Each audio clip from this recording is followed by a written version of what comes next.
Good evening, everybody. You all know who he is. You all know what he did. The only question that remains is, was Nicole Kessinger involved? Answer, yes. Absolutely. Absolutely. I'm convinced. Anyway, we're going to be having a look at Polygraph. Did anyone see? Of course, that isn't Tammy Lee in the picture there, but it is the actress that played her. And I want to know if they used the actual jail print top that she wore. What do you think? Did she wear that to say, I know, to put psychological pressure onto Chris, I'll go in there in sort of, 1930s chain gang scrubs. Like Django. I'll just walk into the polygraph examination room and hand him a sledgehammer and a ball and chain. Okay, but no, the Netflix special, what was it called? Chris Watts, Confessions of a Killer or something. What did everyone think? It was sort of a half?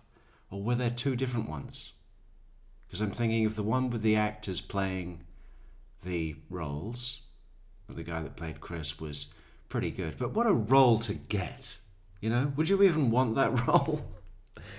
Your agent calls you up and says, hey, I got something for you.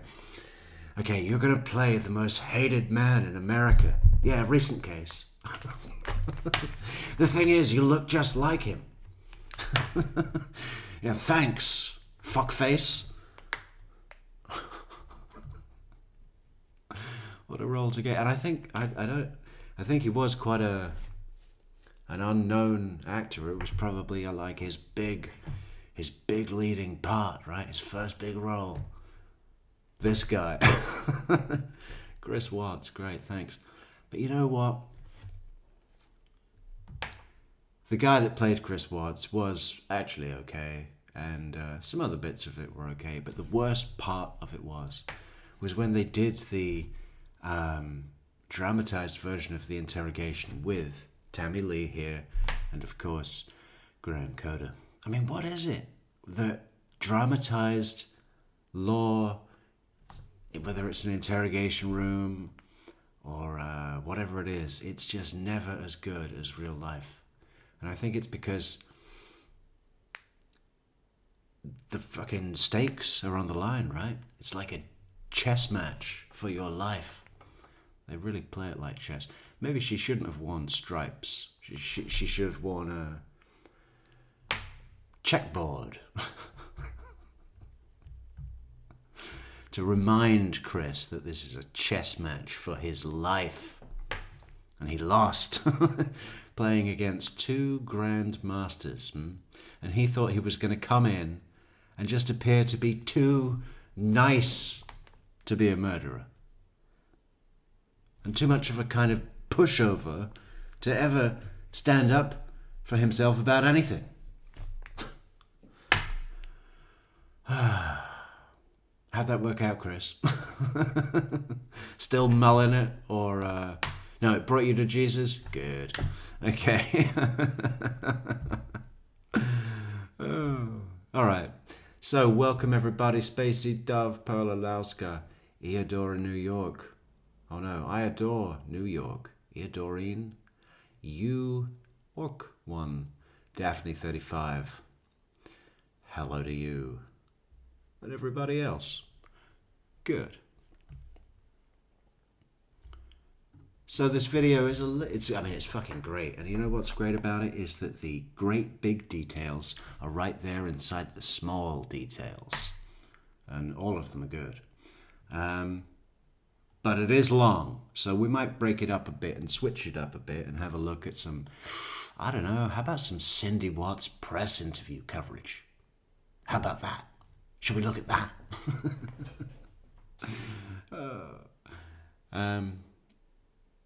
And I don't know if I'm going to go on. I'm really looking forward to going through Nicole Kessinger with new eyes after being granted the gift of sight.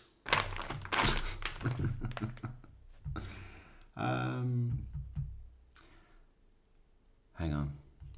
So many buttons and knobs and dials.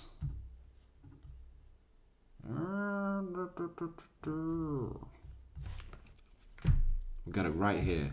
Don't worry. Go back in time. Relax.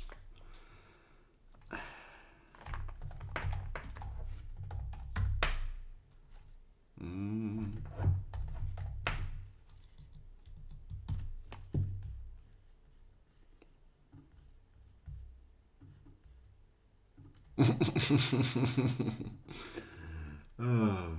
So the whole first part of this interview plays like a sort of strange doctor's appointment / date / job interview. I mean, it's all the uncomfortable things rolled into one.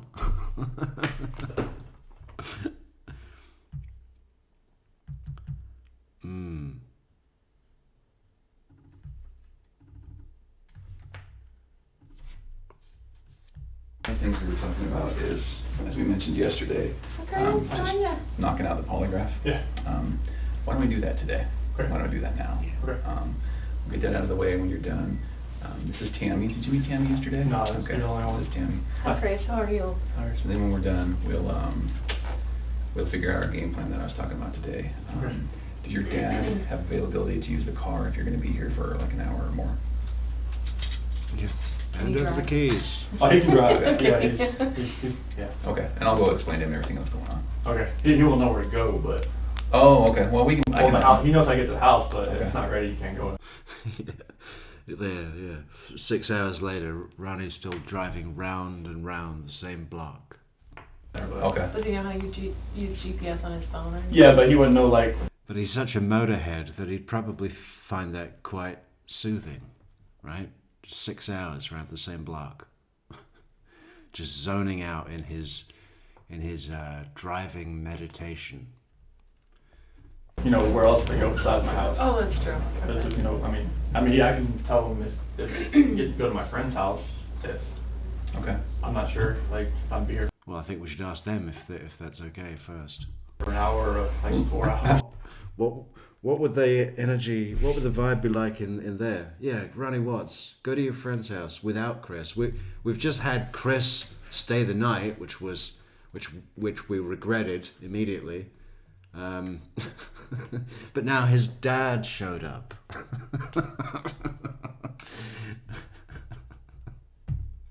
You want me to just go talk to him and let him know when the house is going to be ready and all that, and when he can go? Because he can go grab a bite to eat or something, right?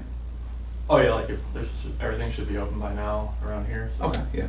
I'm sure. Well- he's been flying since like 5 o'clock. Everything's been open for 5 hours, Chris. It's it's 11 o'clock. Few hours.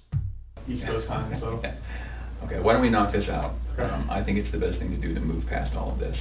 And then I'll go talk to your dad. He'll have the keys. Everything will be good. Okay. Yeah. You have this number. Move past all this. Just knock this out. Everything will be good. Seemed so simple when he walked in, didn't it, Chris? I love the bit where Chris, did he already say it? I missed it, but he's like, I don't know if we're going to be an hour or...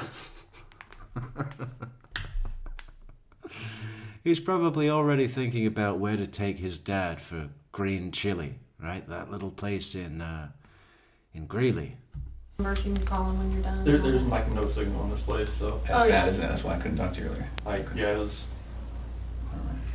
Listen, does any expert know if Nicole Kessinger is the one that turned Chris on to green chili? Because when Chris had the video phone call and he was telling his dad, oh, before you leave Colorado, you've got to have the green chili. There was just... Chris shows attachment to things. He does it a few times through this preliminary interview before the polygraph, but just when he was talking about that bowl of green chili, he had a look on his face and all of the just feeling in his voice about this fucking green chili, right? He's like, yeah, you can put it on tacos, you can put it on anything. And I thought maybe if Nicole had turned him on to the green chili, right, then him connecting with that green chili and telling his dad to go and get a bowl is like, you know, connecting with her, right, through his dad eating the chili. Between him and me, we'll figure out how to communicate best and get him where he needs to go. Okay. Yeah. I've been getting text messages from like a lot of news places. Okay. I don't know really like. You know, I think that's part of maybe what we game plan today. I mean, not just here, like today's show, or I don't like. You know when he says, oh, the service is terrible, do you think he was just like, okay, I better not put anything unnecessary on record, so he answered the phone like, hello? Can you hear me? Hello? When it's a perfect signal. I mean, they're in a police station in the middle of Denver. So, well, not in the middle of Denver, but close. So close. I would think that there might be reception out near wherever a police station would be, right? Seems like an important area to keep connected.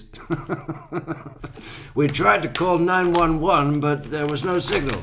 No, on their end. Yeah. Great planning. Yeah, no, he was just out in the parking lot, wasn't he? I better not put anything else on record. Hello?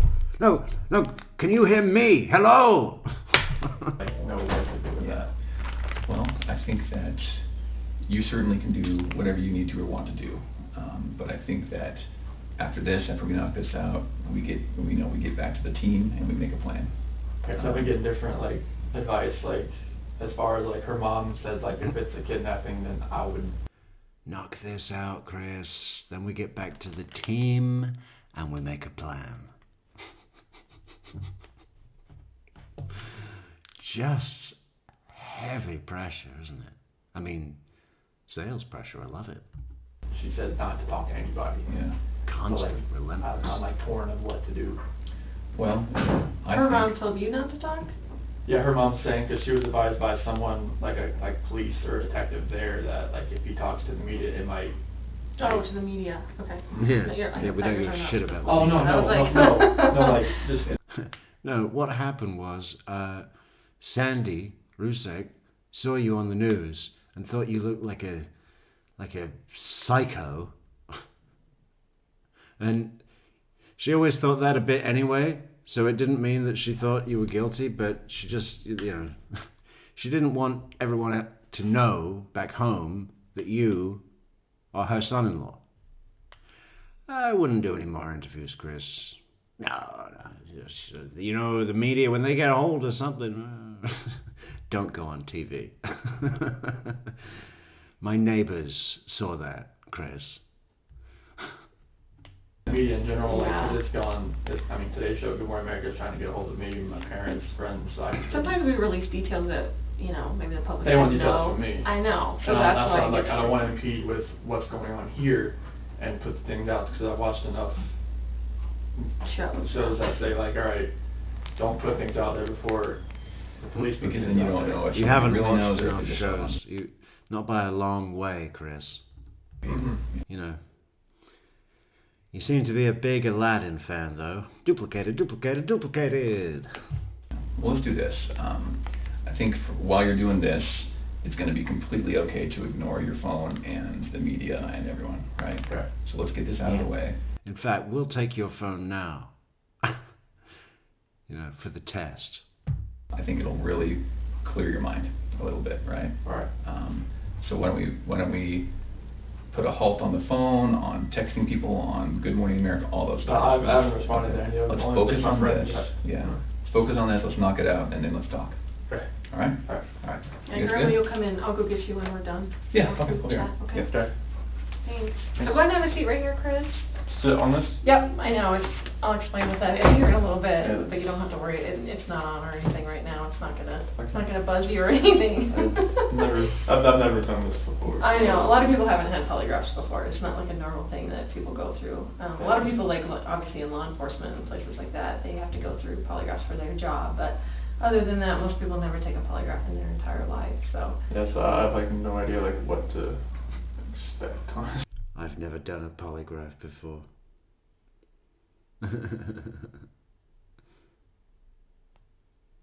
Yeah, I think later on in the interview he says, I've never strangled anyone before, so I don't know. Yeah, good. If it were true. It isn't. Yeah, so how are you feeling today? I'm sick to my stomach, honestly. Like, Mm. the first day I thought, okay, she was just somewhere. Sure. And after yesterday, all the activity at my house, I was The first day, I thought she was just somewhere. And then on day 2, she was nowhere. And I went to look for her and couldn't find her anywhere. I didn't know, it went to the other extreme. I've just been like sick to my stomach that either somebody has her or she's in trouble and the kids are not safe either. Right. Well, and I think that's totally awesome that you're here today. I mean, I commend you. We do this in all of our missing person cases, so don't think that we're just singling you out like, oh my gosh, they want me to take a polygraph. Anytime, someone was the last person to see people or, it's a missing person case, we start from the inside and we work out. I mean, that's pretty much what we do. So I've done polygraphs on the Jessica Ridgway case. I don't know if you were here for that. The name sounds The familiar. little girl that went missing in Westminster and Okay. that, yeah. And then just the one that we had in Thornton last year or the year before. So we do this all the time. So please don't think that you're being singled out. Like this is one way that if you didn't have anything to do with it, that we can let the investigators know, the people that really do need to know, that are looking for your wife and your little girls, to let them know, like, you know what, don't focus on Chris, focus over here, because obviously we've already cleared him, he's good to go. Now focus on the real person that did something through this, Okay. to Shanann and the little girl. So, Okay. okay. So I am Hang on. Dana. What about the tale of 2 Chris's? Which Chris is it today? The Chris you're looking at right now is the Chris that wants that wife back. And those kids. That's the Chris you're looking at right now. Tammy. If you can call me Tammy, I'm an agent with the Colorado Bureau of Investigation. So it's the CBI. It's kind of like the FBI, but for Colorado. Okay. So what our role is, just so you know, is anytime a law enforcement agency or a district attorney's office or the governor needs assistance with a case, they can call the CBI to come out and assist them. Okay. So obviously in this, type of case, they're calling in all the resources that they can, which includes me, who works out of the Denver office, and I also do polygraphs. So they asked me if I would be willing to come here and chat with you and hopefully get you cleared up and on your way, because it sounds like that's what you're here for, and that's awesome, because that's mostly what people want to do is like, dude, you're the wrong person. Like, I just want to show you I had nothing to do with this, and then you guys can get on your way and, do your investigation somewhere else. So, Okay. because that helps us, because then we don't have to keep focusing on Chris. Does that make sense to you? Yeah. Okay. This polygraph today is going to be recorded. Okay. Obviously, it would be dumb if I didn't, because what if at the end I said you said whatever and you really didn't say it? Obviously, they could go back and look at the recording. There's a camera right there. And there's also a backup digital recording that I'm doing. Okay. Your cell phone, is it off right now? And That would be great, because we can't have anything like buzzing, vibrating, ringing, that kind of. I'm amazed that he had it on the table screen up. What if there was a text from someone? How did the polygraph go? Are we clear? Are we in the clear? Did they say my name? Crazy Nicole. Stuff. So this will take at least a couple hours to do the polygraph, just because it's a real structured type of interview process. I have to go through a bunch of things with you. You're going to get the same polygraph that I gave someone last week. So it's very structured, and Stacy, look at that. One of our great Metrics members. Everyone should become a member of the channel. A member. Become a member. go, in order and that kind of stuff, and you're going to know the wording to all of the questions I'm going to ask you on the test. before we even take the polygraph. So don't, a lot of people come in here and they think, oh, they're just gonna, attach all these components to me and then just start asking me random questions that I've never heard before, and of course I'm gonna react to that. That's not at all how polygraph works. And That's what I thought it worked. Yeah, Carolina Hurtado, Agent Tammy Lee retired after the Chris Watts case. It was traumatic for her, as the case is for many. I know, I was thinking that the other day. I was thinking, what if you were on duty and you got a call with an assignment and they said, okay, we found the children's bodies. They're in giant oil containers in the middle of the desert. We need you to go down there and fish them out. Yeah, we think they're dead.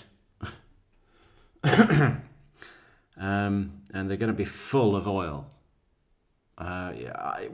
What would you do?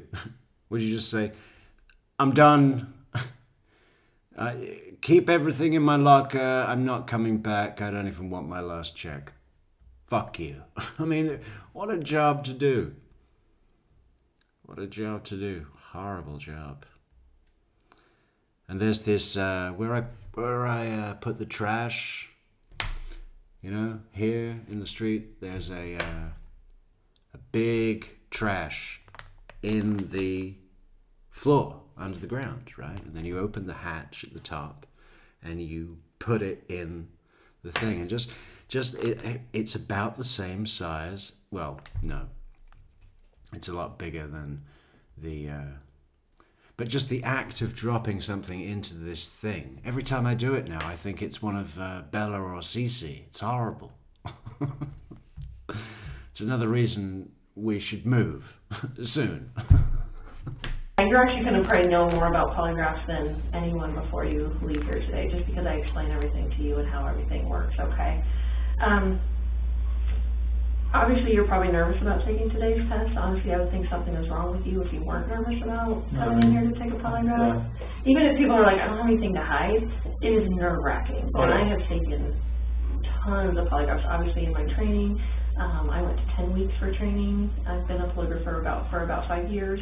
I went to the best school in the country. So I want you to have confidence in the fact that if you had nothing...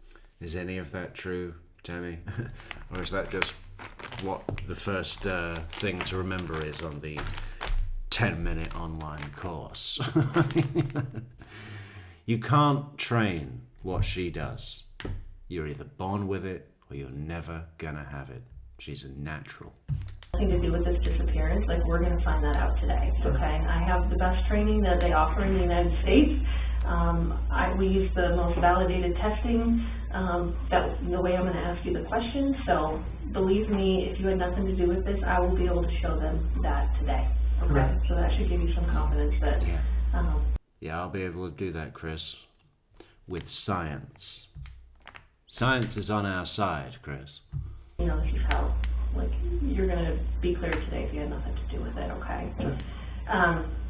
There's actually only, nervousness or anxiety cannot cause you to fail a polygraph. A lot of people think that too, that if they're really nervous that it could cause them to fail. If that were the case, no one would be allowed to take polygraphs because every single person is nervous or anxious about taking the polygraph, okay? I thought that's how it worked. On nervousness? Yeah. No. There's actually only 2 ways you can fail a polygraph, okay? The first way would be if you fail to follow my instructions. I'm going to give you a lot of instructions today about how to sit still, how to answer questions, things like that. So if you fail to follow those instructions, you will not pass today's test, okay? The second way would be if you choose to lie to me today. Lie to me. Mr. Montalbano says, I heard Shanann actually just took the girls some silver bars, a sack of cash, and a fifth of vodka, and went upstate to their cabin with their friends, who I didn't get the name of.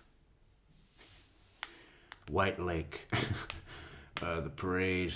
I was up there for Memorial Day. Oh, it gets packed up there. The signal can't get out. They left this morning early, 4 a.m. with a mystery couple. I didn't get a look at the car. We'll get there, Montalbano. We've got a Chandler episode in this week for sure, but today it's Watts. Today, okay? Obviously, this is about 100% truth. Even if there's, something that you didn't tell the investigators, since Monday, I guess, is when the police were involved. If there's something that you didn't tell them since Monday, that is totally fine. I get it. People aren't going to remember every single detail every time they talk to someone. As long as you tell me what the truth is today, you will have no problem with passing, okay? I promise you that. And obviously, I hope that, if you did have something to do with their disappearance, it would be really stupid for you to come in and take a polygraph today. Exactly. Right? It would be really dumb. You should not be here right now sitting in this chair if you had anything to do with Shanann and the little girl's disappearance. Okay? Okay. And it's Celeste and Bella, is that right? Yeah, I'll call her CC too. CC, okay. If that comes up. Okay, perfect. So, and I know Barry... Yeah, that if that comes up, says here, looks like you were being deceptive, Chris. We asked you your daughter's name and you said Cece, but her birth certificate says Celeste. Very small amount about the case. Okay. Just because I want to know less about the case, because I want you to be able to tell me about it. I know a very small amount about the case. Yeah, really. You know everything there is to know that, which isn't much, There isn't much to know yet. They haven't found the bodies. They've just got this guy and that news interview he did. About the case. I don't want to have some preconceived notions about the case, and that's why I don't want you to assume that I already know details because you told me. Of course, Cassinger's already been in. Cassinger's already been in, hasn't she? Brave for someone who was definitely involved to just walk right in. That kind of stuff. I want you to be able to tell me like you were telling someone for the very first time about what happened when we get into actually talking about what happened, okay? Obviously, Chris, you are not under arrest. I have no plans on arresting you. At any point today, if you decide you want to leave, the door is right there. It locks us in here. Oh, no, yeah, I saw that last night. So there's a key in there now, so you can, if you just turn the key. Lock's broken again, Chris. It's just, we're locked in. No way out. But that's not intentional. It's just, it sticks. It lets you out, okay? And at any point today, even after all these components are attached to you, if you decide at that point, you know what, I don't want to take this polygraph, I don't want to be here, this is BS, whatever, that is completely fine. Just please allow me to unattach my components before you drag my $6,000 instrument on the floor and run out of here. And it's kind of a little maze back here, so I will show you the way out at any point if you decide, you know what, I don't want to take this polygraph, I don't want to be here, I don't want to do this. That is completely... Little levity there, huh? Just please let me unplug my instrument before, was it? Please let me take the cables off your wrist before you drag my $6,000 instrument on the floor. It's a laptop that you got from Costco for $200. It's probably not even on. Yeah, this is what's going to monitor your heart rate. That's an egg cup. Get that egg cup off my heart, lady.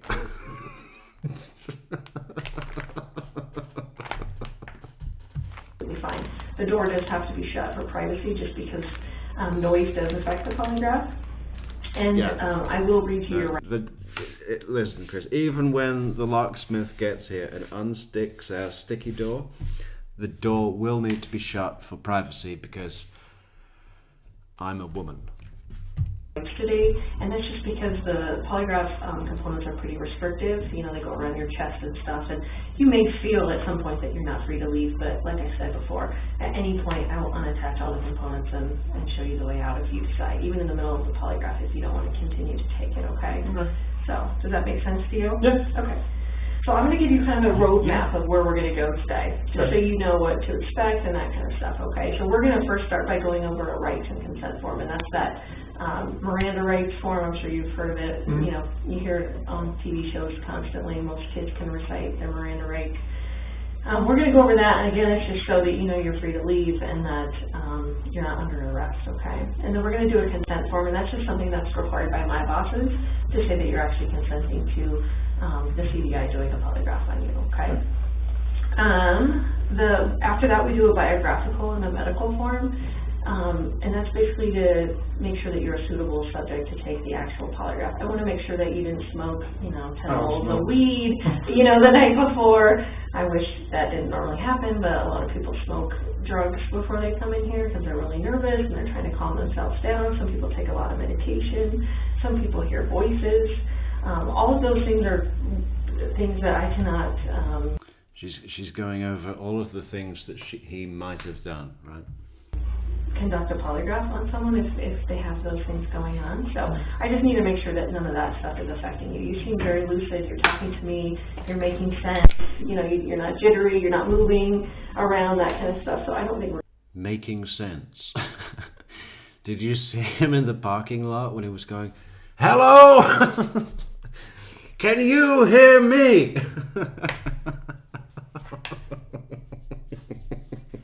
have any issues, but I want to vet all of that out and just kind of, make sure that you had enough sleep and you're not, obviously no one's getting a lot of sleep, probably since Monday, but just so we can talk about all of that, okay? Sure.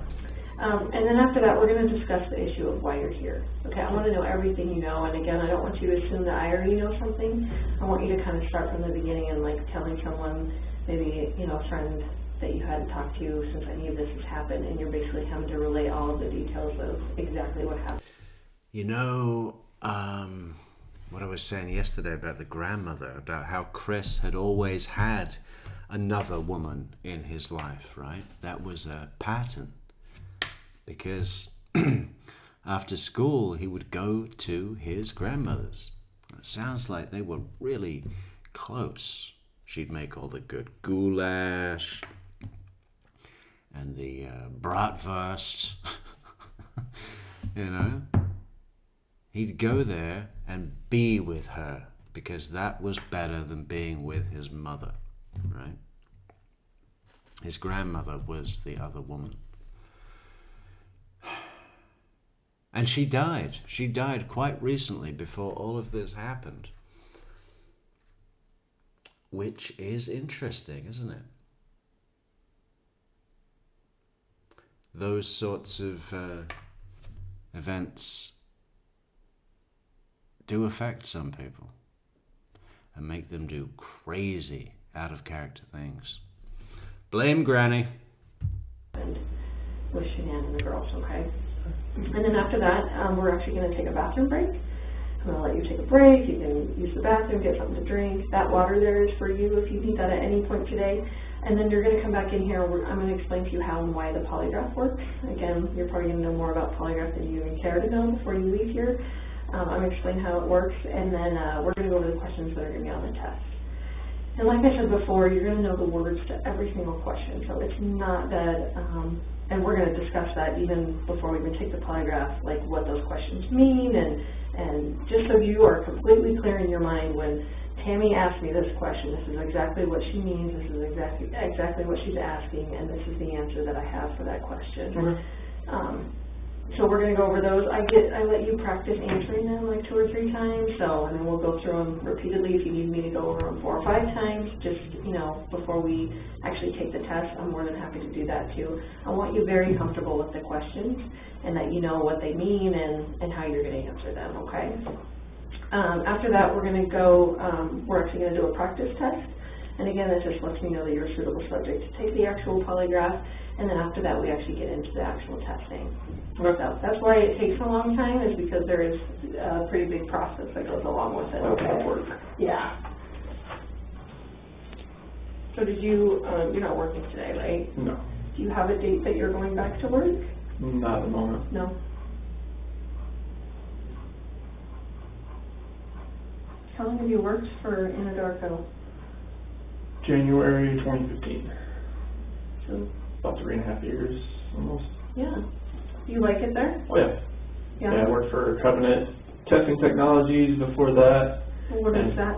That's a contract company for oil and gas. Oh, And okay. before that, I worked for Ford for 11 years as a technician. Oh my goodness.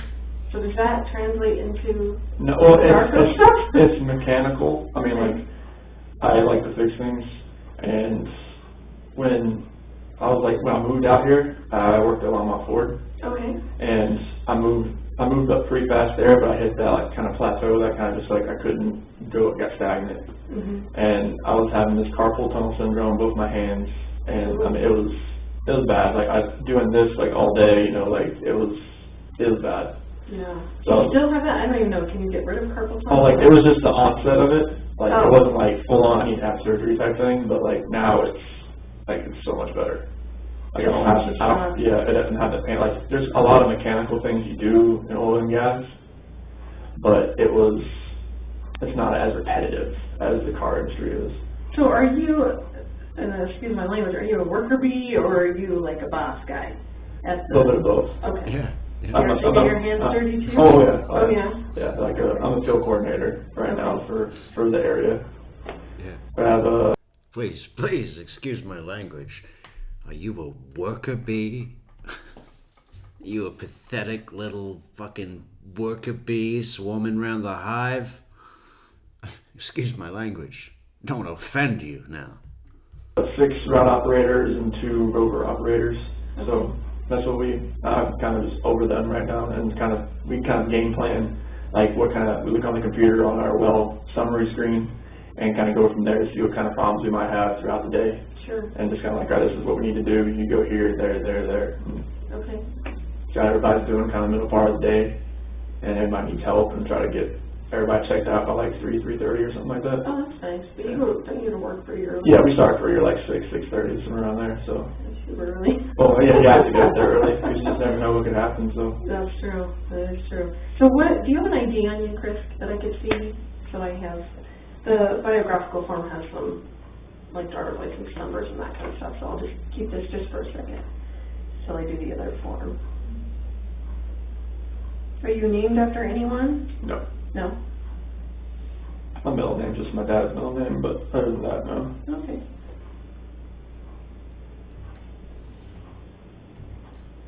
If I mispronounce your wife's name, please, like, correct me. For some reason, this thing it goes, is so hard. this thing goes shenanigans. Oh, I like that. Okay, I got it. That's the way she tells people. Does her family call her Shanann? So the way they spelled it was like Shan-Ann, Shenanigans. like with an apostrophe, but she just calls it Shanann. That kind of, she was named after Shanana. Oh my That gosh. makes, Okay. okay, so, Is it B-E-L-L-A? for Bella, yes. Okay, And Celeste is C-E-L-E-S-T-E. perfect. All with the same last name? Yes. Right, okay. So, Chris, this is that advisement and rights form. This just says that Is your family. Agent Tammy Lee says, I'm an agent with the Colorado Bureau of Investigation, and I wish to talk to you about, obviously, the disappearance of Shanann, Bella, and Celeste Watts, okay? You have the right to remain silent. Anything you say can and will be used against you in a court of law. You have the right to talk to a lawyer and to have him present with you while you're being questioned. If you cannot afford to hire a lawyer, one will be appointed to represent you before any questioning if you wish. You can decide at any time to exercise these rights and not answer any questions or make any statements. Do you understand each of those rights? Were they read to you, Chris? So I'll just have you write, I guess, when we get to that. And then having those rights in mind, do you wish to talk to me now and obviously go through with the polygraph? Okay, perfect. So what I want you to do is go ahead and answer both of those as yeses, if you still agree with that, and then sign and date that signature line if you would.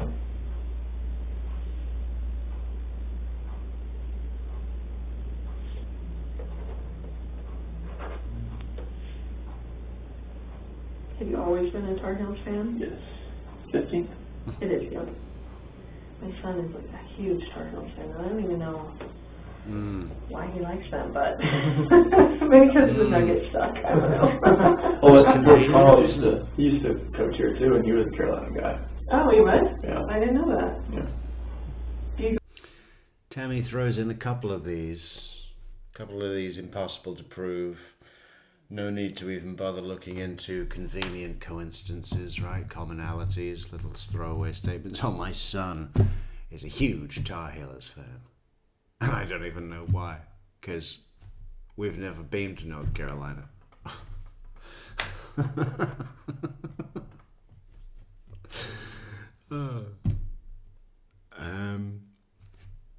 And what's the other one? She's got one about her first husband. Now, I can't remember what it is, but first husband. Oh, are you kidding? That's what my first husband does.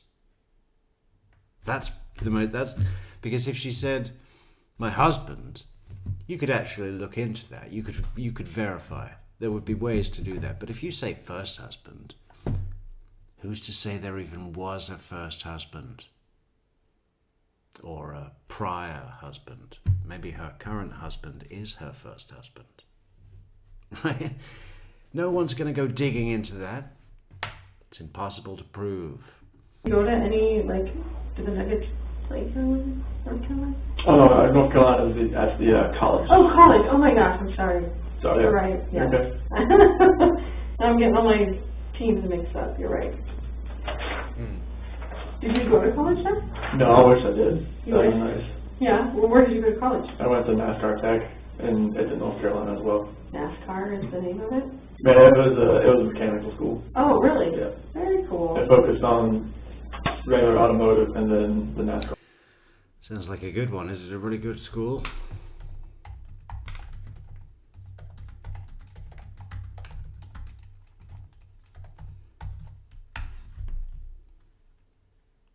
NASCAR Technical Institute, the Morrisville, North Carolina campus of Universal Technical Institute. Wow. Is a highly respected, hands-on trade school.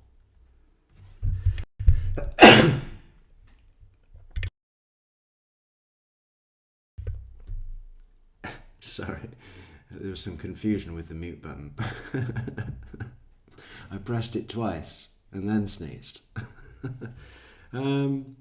It's an excellent fit if you want to become a certified automotive or diesel technician. But getting into a top tier, like Sigfredo Garcia, top tier, motorsports requires networking and starting in lower level racing series. Networking. We were so close, Chris. Car portion as well. Oh, very cool. You I went to- learn a lot of stuff. Oh yeah. Is that like kind of elite? Hey, who wants to leave a like on the video right now? I think we should Yeah, do go that cool. immediately. You know why? Because it helps the channel. What else helps the channel? Coffee. buymeacoffee.com/True Crime Metrics. Actually, no. It's PayPal week. It's got to be PayPal week this week. Go to PayPal. Support the channel. If you like, we'd like it. And we'd appreciate it. It was part of the Universal Technical Institute. Like it was part of their program plus the NASCAR part. Plus I went to the Ford, the FAC program there as well. So Wow, that's awesome.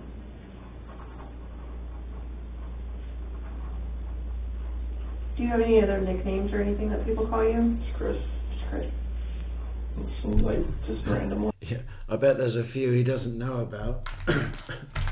Hey, have you seen Weirdo Wrench Man? Anybody seen Weirdo Wrench Man? Any other nicknames, Chris? Anything at all? Because we did some digging.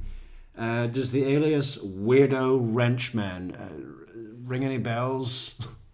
Ones that work just doesn't make. He's like, no, but I found that engraved into my locker and on my car door, the door of my truck. I thought it was just from the previous employee. So, Like what? some call me like Rain Man because like when I go to a site or something, like if I do it once, I'll remember it, and this is one of those things. Like, do you remember like phone numbers and license plates and Well, things like that? well, that stuff I don't really pay attention to that stuff. That was like when I was really. Nothing useful. But, you know, like when I put my socket set away, I put everything back in the right place, so it's easier to find next time. They call me Rain Man because I'm tidy. Young, my grandma used to always quiz me on like state capital. It's funny as well, isn't it? Because Chris and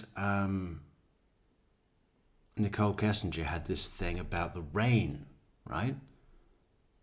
There was a note a card that Chris gave to Nicole that said something like, your energy is insane, you cool me down, you heat me up, and then you cool me down like rain. That's not the real thing, but there was a rain poem there, right? And then there was this other thing where Chris had sent a text to Nicole and said, still at the birthday party, kids soaked from water balloons. And then Nicole sent a message back that said, would love to see you all wet in the rain. Which I imagine she's talking about some sort of Calvin Klein pose, like the Jodi Arias with the water droplets. Oh yeah. Great record keeping, Jodi. Nice to see Calvin Klein, Travis Alexander in his final moments, right? Right before you plunge that knife right into his chest. Rain, and then his name is Rain Man at work, and then they had this thing about rain. So I bet he loved that nickname.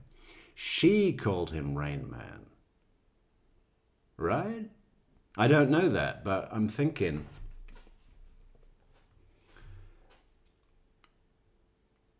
Because this is Chris's one skill, right? This is Chris's one thing that he can do well, or at least competently,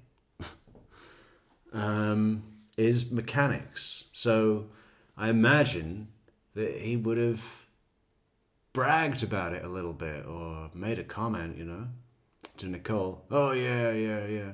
No, they gotta call me out there because I can do it all by memory. Even when he's talking about how to get to the oil site, he's like, no, I know where to go. I know everywhere to go. I just remember the way. Left, third left, right, left, third right, left. That's what I like about this interview, is these little, because Chris actually, I think in the first part of the interview, because Tammy is really laying on the charm, right? She's flirting with him. She's saying, oh my God, Chris, that's so funny. All this stuff. And he settles right down into it. He's thinking, this is going well. I'm coming across really well. I'm not looking murdery at all. But it was all an act. It was all props, Chris. That laptop, it's not even on. That thing on your heart rate monitor is an egg cup. Just an old egg cup. Like every day, and like when I was waiting for my sister to come out from middle school or stuff like that, she was always like just pinging stuff off my memory. Really? And it's just like everything. I think that's how it built. Yeah. So what it was and what it is. No doubt. So was your grandmother did that? Yeah. And you're still quoting Aladdin from 1992. Duplicate it. My mom's mom. Is she still alive? No, she passed a few years ago. Was she pretty old? Mm-hmm. Yeah. How many years? Or stuff like that. She was always like just like. So, is this all about the grandmother? Let's go back, because I want to zoom in on the grandmother.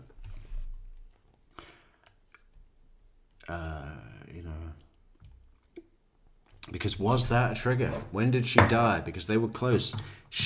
Granny, was his first other woman, right? I really think this is something, right?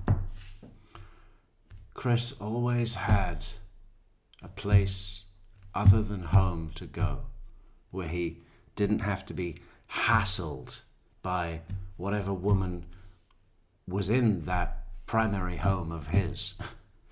What happened to the Haldersons? What happened in that Haldersons home? Can't wait to do some Chandler. Yeah.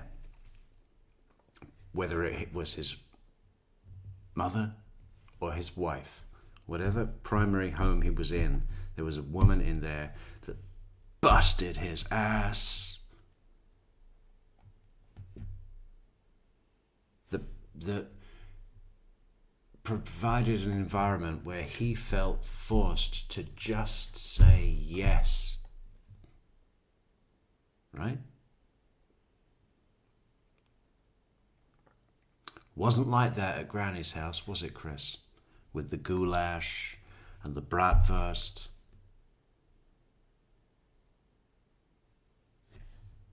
Like what? Some call me like Rain Man because like And this thing with the Rain Man as well, and all the rain references in the relationship with Nikki. That's interesting. I gotta write these down. Rain Man. And then Granny being Chris's first other woman. And then I'll put underneath trigger question mark.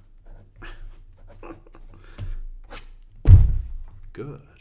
when I go to a site or something, like if I do it once, I'll remember it, and this is one of those things. Like, do you remember, like, phone numbers and license plates and Oh, things like that? well, that stuff, I don't really pay attention to that stuff, though. It was like, when I was really young, my grandma used to always quiz me on, like, state capitals, like, every day, and, like, when I was waiting for my sister to come out from middle school or stuff like that, she was always, like, just pinging stuff off my memory. Really? And it's just, like, everything, I think that's how it built. Yeah. For what it was. State capitals are easy, Chris. I can do that, and I'm not even a citizen. And what it is. No doubt. That was your grandma that did that? Yeah. My mom's mom. Is she still alive? No, she passed a few years ago.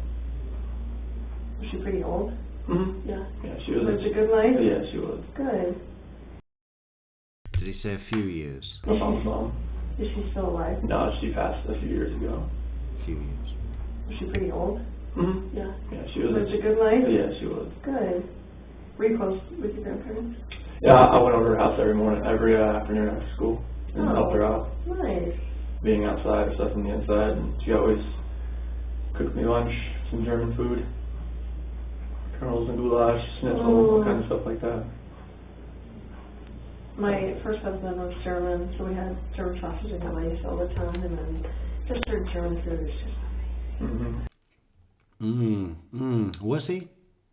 My first husband was German, so we had, German sausage all the time. That's the only one that she can mimic, My first husband was German. You see, if she said, my husband is German, that could be verified. We could find that out. That'd be pretty easy. But first husband is... How would you dig into that? You don't know who he is or where he is. It'd be much harder to verify, right? Not that she's worried about him doing that, but it has a way of making the lie feel more believable if the teller of the lie feels like there's a barrier of security, right? You get me? love it. So, Shanann's legal name is hyphenated? I've never seen it written that way, but okay. That's the way her parents always said. That's how they did it. Okay. Shan and apostrophe A-N-N. Okay. It's easier to say it when I spell it out, but Yeah. you keep wanting to say Shannon, of course, but a lot of people call her Shannon. I'm Yeah, assuming. oh yeah. Her parents sometimes call her Shannon.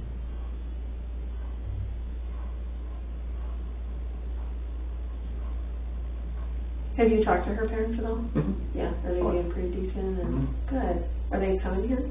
I'm not sure yet. Well, her dad's already started asking about my snowblower. Put it in the truck. He killed our daughter. We're taking that thing now. I don't care if it's stealing. He killed our daughter. Put it in the truck. Who, like, are My you, dad's here. your dad's here, is there any Yeah. other family members of yours coming? Not right now. No. Just my dad came out and just for support. He just got here this morning. That's nice. What a nice dude. For support. Nick and Amanda came around last night, showed support. Noel came around, showed support. Okay, so this is that consent that my bosses require, and this just says Agent Tammy Lee has advised me that she's investigating the matter of, obviously, the disappearance again of Shanann, Bella, and Celeste. I hereby say that to the best of my knowledge, I'm in good physical and mental health. I also state that no force, duress, or undue influence has been used against me, and that I am consenting to this polygraph interview on my own free will. I understand that the results of this process will be released to, obviously, the Frederick Police Department, the District Attorney's Office, and the FBI. It would be very silly for you to sit in here and take a polygraph if I couldn't release your result of hopefully passing to the people that need to know. Does that make sense to you? And it says, I hereby give my voluntary consent to undergo a polygraph interview, and I understand that this process is subject to both audio and video recording and monitoring, which we... It's great when she says that. Obviously, it would be really stupid of you to be in here if you did anything.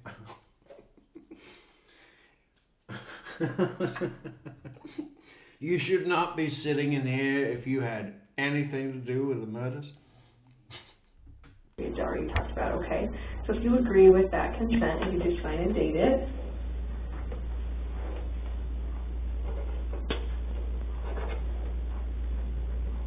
So where did you stay last night? Because I know that... Nick and Amanda's house. Nick and Amanda there. How do you know them? So Where did they stay? Did they decide to go and get a hotel? we couldn't get police protection. What about the olive tree? Oh no, hang on. No, what's it called? The I forget. Amanda used to be a director at Primrose School where Bella and Cece go, but then she transferred to another place, and Shanann was getting her on Thrive, and that's how they met. So Amanda's transferred to another Primrose? Yeah. Okay. So like Shanann couldn't like talk to them about Thrive, the direct sales business, like while they're at like they weren't allowed to like talk. Carolina says Tammy Lee is a retired FBI agent. She left right after the Chris Watts case and said she's a mother of 2 small girls at the time, and the images she saw of Bella and Cece haunts her forever. So she doesn't have a son, is that right? Because she just said her son is a huge Tar Heelers fan, which sounded like bullshit. You know? Interesting. Off like, you know, outside, like if their child goes around and something about the school rules or something like that. So when she left, she talked to her about Thrive and got her on Thrive, and then me and Nick started running together here and there, and that's how we met. So is she like a, what do they call them, a downline from Shanann? Yes. Okay, so she's like one of the sellers that... Yeah, like, yeah. Okay. And I don't even understand Thrive, I'll be honest with you. Yeah, I don't understand Thrive either. I think it's just full of caffeine and ginseng. I mean, oyster powder, great. Nick and Amanda, huh? So she was working a director at a fancy pants Primrose daycare, and then Shanann got her claws into her and said, you should be one of my, what is it? Downlines. Do you want to be my downline? Everything you sell, you send a cut to me. But then you sign up others. And I take a cut of that. and we all build the big pyramid together. Shit runs downhill, money goes up. Like, I'm even a chick, and I don't understand what all of that thrives. So It's vitamins and minerals, and it's all plant-based, non-GMO stuff. It's really healthy for you. Yeah. Do you do it? Yeah. Oh, you do? Mm-hmm. Okay. I was 245 pounds when I started. No way. Yeah. Product placement, huh? Maybe this whole murder was just one big campaign for Thrive. I wonder how sales did after this, because it was really integral to the case. I mean, there was a serious speculation, mob speculation going on at the time that this happened, where people were saying that Thrive messed with his brain. The patches, he couldn't control what Thrive did to him, right? I mean, I wonder what happened to sales at Thrive. Do you think they went up or down? Let's do a poll and see what the group thinks.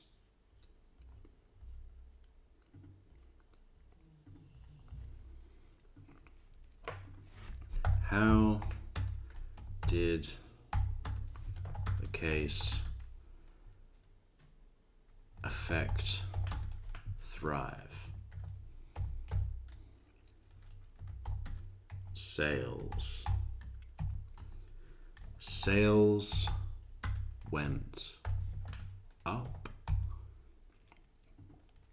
Sales went down. Or no change.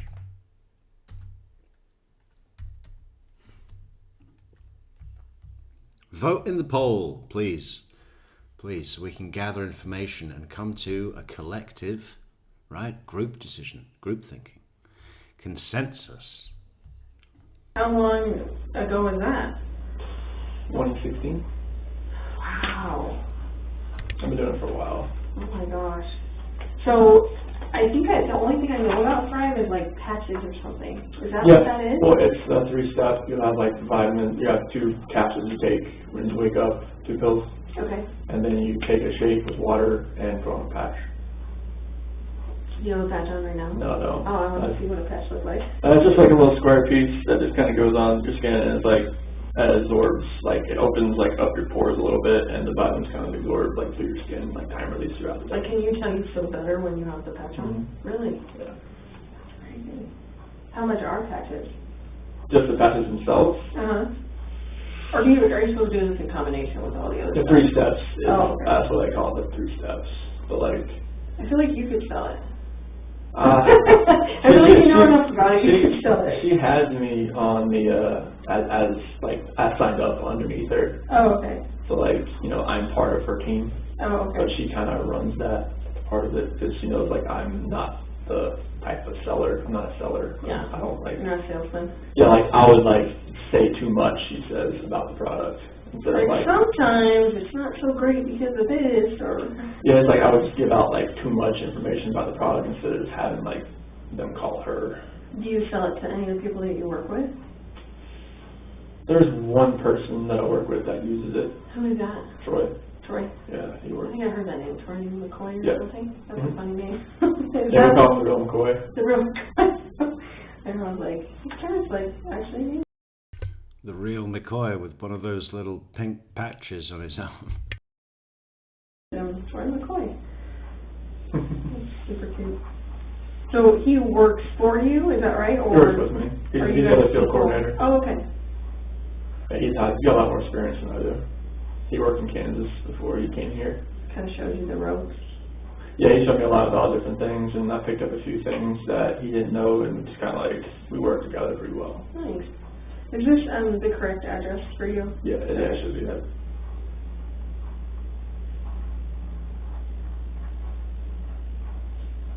This is Troy married? Yes. Oh, yes. So do your families hang out at all? A few times we have. His kids are older, Oh, okay.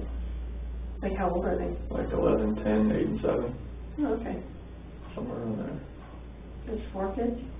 Two of them. Oh, okay. Like a blended family? Yeah. I think he met her when she had 2 kids already. Oh, Yeah. so what's your social security number, Chris? 241 Okay, 67 3387 and your cell phone? 910 309 1702.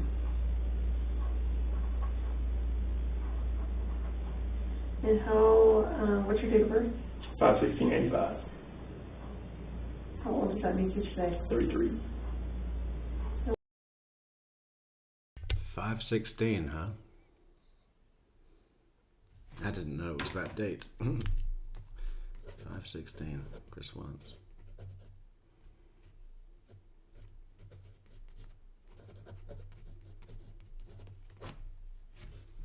Where were you born? In Fayetteville, North Carolina. How do you spell Fayetteville? FAYETTEVILLE. Do you speak Fayetteville? Mhm. Okay. And this says you're 225. Yeah, but in North Carolina, if you're a Tar Heeler, you have to say, Fayetteville. Fayetteville. Where you from? Fayetteville. Where are you from? Fayetteville. Correct? 180. Okay. Was that a lie on here? What year was that? That was 2014. No, I was 225 then. Oh, okay. Yeah, I gained some more weight. What do you think made you gain weight then? Celeste, pregnancy. Oh, really? I gained more weight than she did. You're sympathetic. You gained more weight than she did, but she was carrying a whole other human being. What do you mean? It's all those Oreos, pregnancy Oreos. And he starts putting peanut butter on his steak. You got some whipped cream for my steak? I like my steak with peanut butter and whipped cream because I'm pregnant. Eater?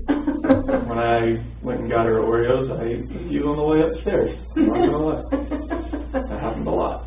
Now, can you do the threat? You know what that is, right? That is not sympathy cravings. That is like, oh, you want me to come up the fucking stairs, yeah? You want me to come up the fucking stairs, yeah? So I'm going to eat these cookies on the way up. Like, angrily. You fucking bitch. Eat the cookie. You know, that's privately outlet aggression, right? Can you bring me some more cookies? Yeah, sure thing. You know, eating them all. Try stuff when you're pregnant? Is that safe for that? Yeah. Yeah, because it's all natural or whatever? Yeah. Okay. There's different variants of the patches that she can't use because like some of it's for weight loss. Oh, you don't want to lose weight while you're pregnant, right? Or it's more like for fat loss, and that's Black Eagle, you're only supposed to be eating the steak of the sea with the big red claws. Snappy, snappy, snappy. like they recommend not using that type of patch. Okay. So as far as growing up goes, and I'm actually done with that, so you can put that away. Thank you so much. Actually, Johnny Utah 3838. I'm not saying the number. Johnny Utah says, I'm guessing sales went up from people rewatching Shanann's videos and having a favorable opinion of her. Well, maybe. But what is reported, there's no, the company's never said directly, but what we do know is that in July 2019, less than a year after the murders, the company, Lavelle, announced it had surpassed $2 billion in lifetime sales, up from about 1 billion in 2017. Right? Murder was in August 2018. You know, publicity was pretty quick because everyone was so quick to get it out, and the sentencing and the not trial, but you know what I'm talking about. The courtroom thing was what, November? So that is a huge leap.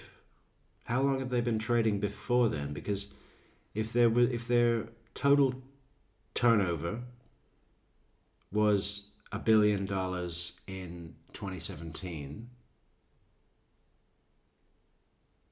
that's pretty quick to bring it up to 2 billion less than a year after the murder, right?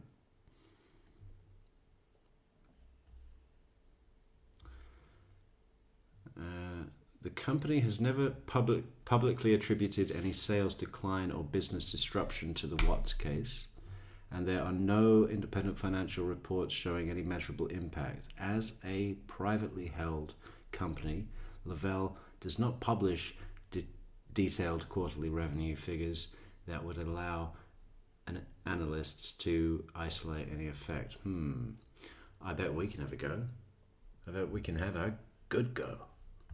We'll check it out and come back with some real world data. Who all live in your family? Who did you live with? My mom and dad, Okay. my sister. And your sister? Yeah. So just 2 kids? Yes. Okay, and what's your sister's name? Jamie. Have you, is Jamie coming, or have you talked to Jamie? I've talked to Jamie and her husband. Oh, can you imagine Nicole Kessinger selling Thrive? It's like patches. What would she say?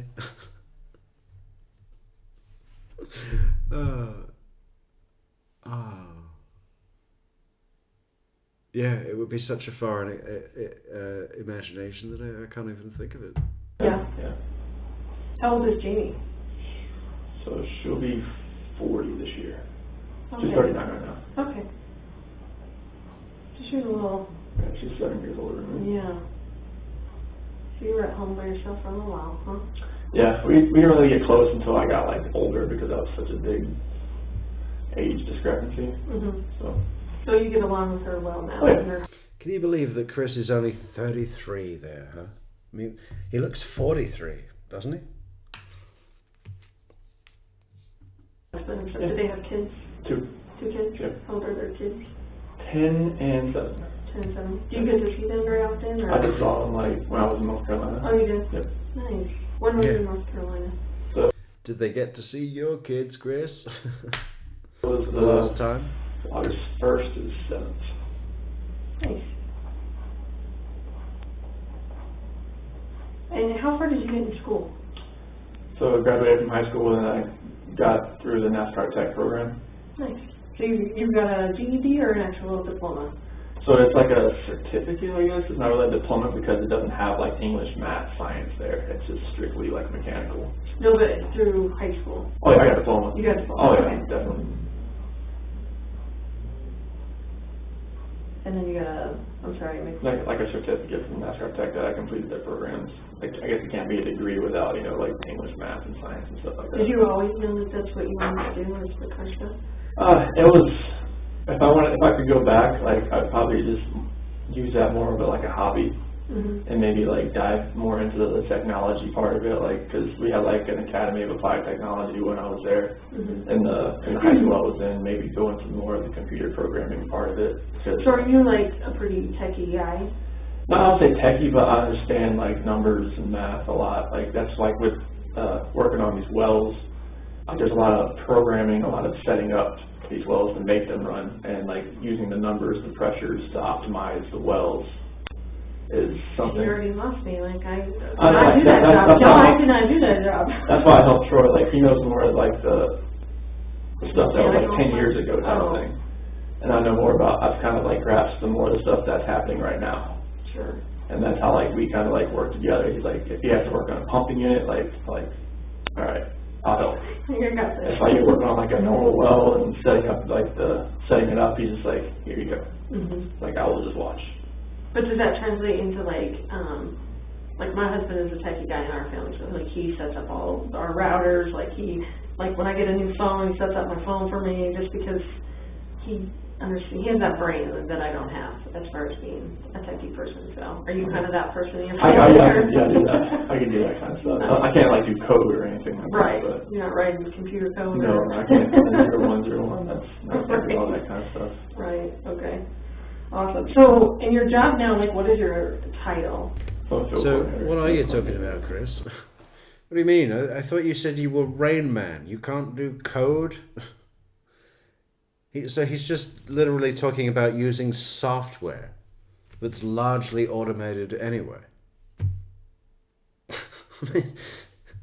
I don't know. Because he seems to know what he's talking about, but then is he just making it sound like, yeah, no, Troy needs me to come down with my laptop.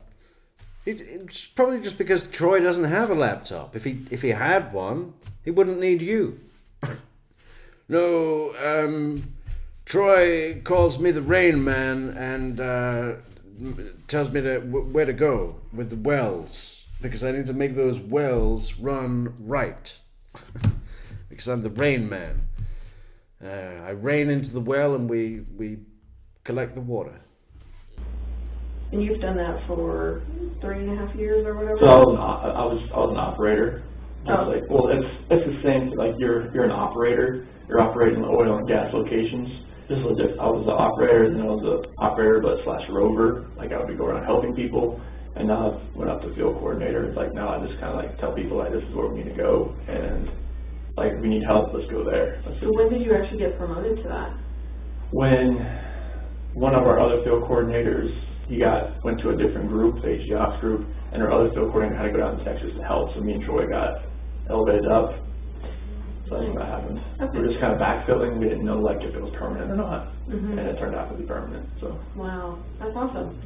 So tell me about, kind of give me a synopsis of your childhood, like what your parents did for a living, you know. My dad was a parts manager for a Ford dealership. Okay. It's kind of where the cars things came Right, from. see it. And my mom, she was like a secretary and notary. A parts manager for a Ford dealership. What would that do? I mean, that doesn't sound very hands-on. That sounds like someone who's going to the storage room and getting part number 302 FGX 1000 T7 -815. What is it with those part numbers? Why do they have to be so long and complicated? Just label it what it is. Carburetor. For used car dealership. Oh, okay. So like, yeah, she You're sold, more into it. she sold the cars too, but like she was more of a secretary and notary, and kind of she bounced around a couple different used car dealerships. My dad stayed at the same one, changed the name a little, it changed names. Then he went to like a different one, but it was the same. He did the same thing, and he did like parts manager and body shop manager, and that's where he's still at now. So how would you say you grew up as far as like your family structure is? Were you guys religious? Was there a lot of discipline in the home? You know, like, or who was the disciplinarian in the home growing So up? like we went to church, I would say not like every Sunday, but pretty regularly, you know. And what church did you guys go to? It was like First Baptist Church. Okay. And I mean, discipline, I was the quiet kid. I was I just kind of followed. I mean, my sister was the rebellious one that always, You're like, I'm a good one. It's like I never like, and my sister was the one that got the most of she was the one that showed me like, that's what I don't want to do. Right. I would wake up to my mom and my sister pretty much arguing every morning. That's how I went, okay. They're like, I don't want to wear this, I want to wear that. I'm like, okay. And you're like, Mom, what do you want me to wear? I'll wear whatever you want. I was just going, if I didn't do it, don't wear it today. Right. That thing. But yeah, like, my dad, he was a disciplinarian. He was? Yeah. What kind of discipline did you guys have in the home? Just, it wasn't like physical or anything like that. It was just, just verbal, like, this is what you need to do. And just follow that. Like, if my dad ever raised his voice, I knew that was my work phone, sorry. Oh, okay. I was like, whoa, forgot about that. Hang on a minute. Who was the disciplinarian in the family? Oh, that was my dad. What kind of discipline did you receive? Well, it wasn't physical or anything like that. He didn't even raise his voice, ever. He just said, look, this is what you need to do. That's advice. That's not discipline. That's like having a chat. Go to the old book. Go to the old book.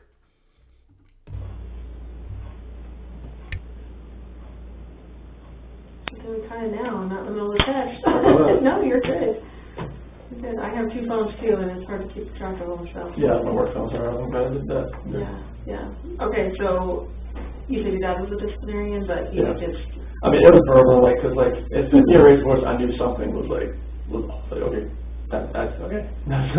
I'm good there. Like. Right. Did anyone struggle with like drug or alcohol abuse or anything like that in your family? No, I mean, my dad did at one point, but it was like after I left, like after I graduated and everything, and I just like, cause my sister, she would leave and she'd come back, leave and come back, leave and come back. She never like runaway kind of thing? Oh, like she would move, like she went to East Carolina, and that didn't work out, so she came back home. She moved to a different place, and that didn't work out. She came back home type thing. And like when I left, I was on my own, and I was like self-sufficient, and I never came back, and I think that hit him pretty hard. So they expected you to come back, do you think? Oh, he was used to me being around. Like, he's my hero, he's my best friend. Your dad is? Yeah. Yeah. Yeah, so like that's where I think that kind of hurt. He just gave her the line to use there. Remember when they come back in? They say, Chris, your dad is outside. He flew across the country. And Tammy's there just like, he's your best friend. Chris, you're lying to your dad right now. Hurt him a little bit because like once I left, I didn't move back. So tell me, so you're talking about for college? Like as soon as you graduated, you moved out? So is NASCAR close to where you guys live? No, like once I graduated high school, I moved to Mooresville, North Carolina. That's about 2 hours away. Okay.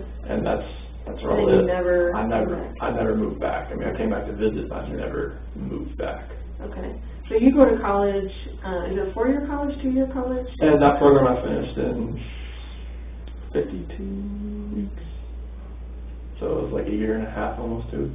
Okay. Oh, actually, wait. That's like a year. 72 weeks, sorry. Okay. 72 weeks. So a year and a half. And then where did you go after that? I worked at Mooresville Ford and worked there till 2012. So that was like 2003.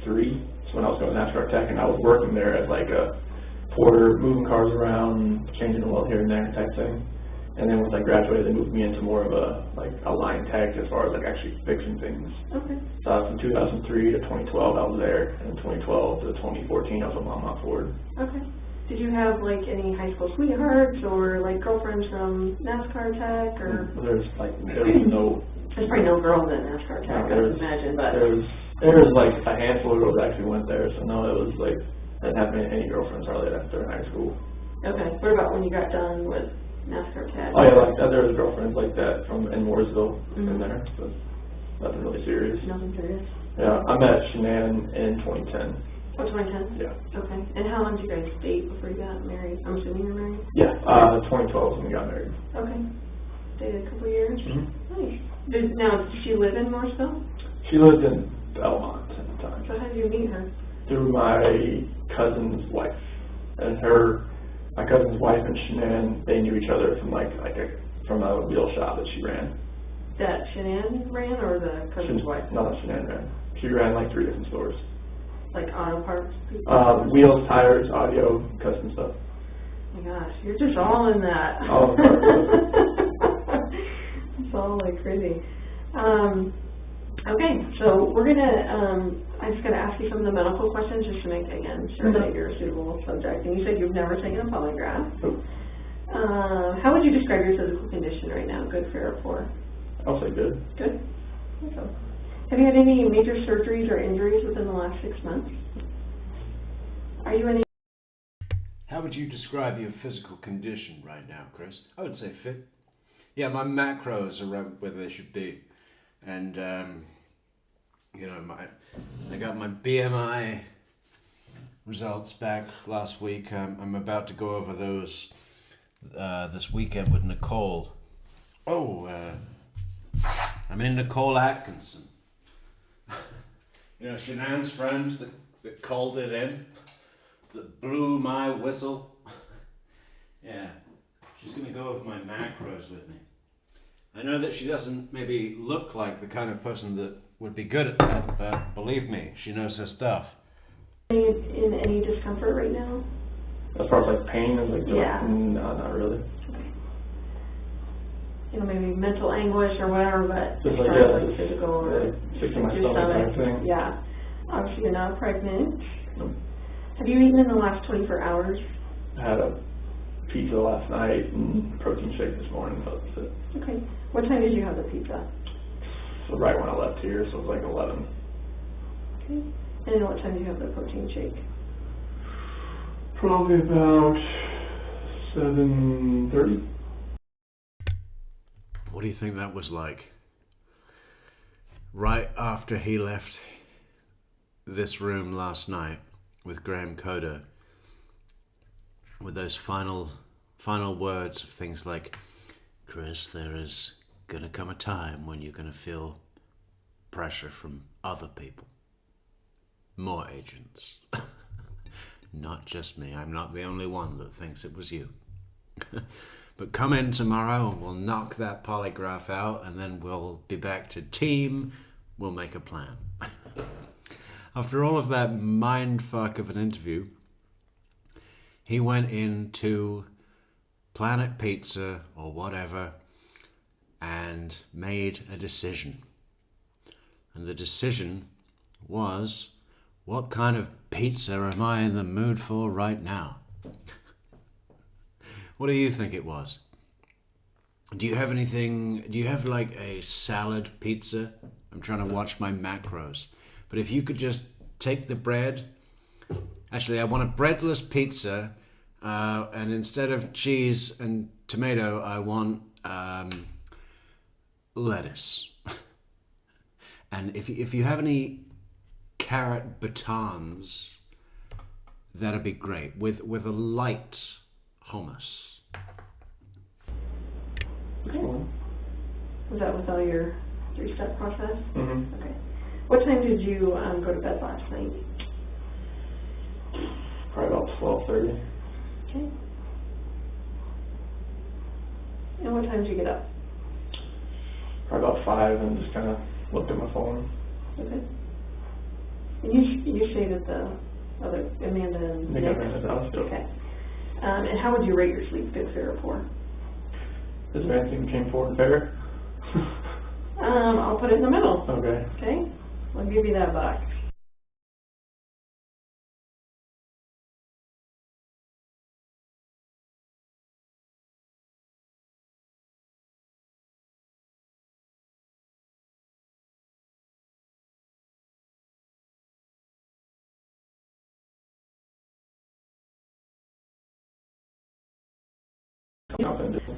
We're going to discuss the reason why you're here, okay? So now what I would like you to do is, again, kind of treat me like, someone that has no idea about anything, and that you actually have to start from the entire beginning, like kind of start when, I would say when you met Shanann, just kind of explain your relationship, I guess, just so I understand it, as far as, meeting in 2010 and, when the kids came about and that kind of stuff, and then just bring me up to the point of, yesterday. Okay. If you could. All right, so 2010 is what we met pretty much through Facebook. Okay, cue the well-rehearsed, and I don't mean rehearsed for the polygraph specifically, but Chris is about to deliver a rundown of the entire Shanann Chris history, right? And it's like he's reading off a manual for one of his mechanical projects. Book because of my cousin's wife, and she recommended us as friends type thing, and that's how we kind of started talking. And our first date was at a movie theater, didn't really impress her much because like it was actually a nice theater. I didn't really know what I was walking into as far as like I walked in and there was like a doorman and he was all dressed in a suit and I was in camo shorts and DC shoes and I was like, yeah, I was like, okay, hopefully I'm very underdressed for this. But like I walk in and I see her and she's all dressed really nice and like she told me like after the fact, like, man, I hope that's not him. kind of deal, like, because like we know what each other look like, but like I wasn't really dressed for what we were doing then. But on the second date, I actually made a mistake again wearing the same thing because I kind of forgot what I wore. But I went to a Kid Rock concert and like I think that's kind of where I won her over because like we actually got to like the actual concert and like I forgot my ID, so I couldn't actually get in.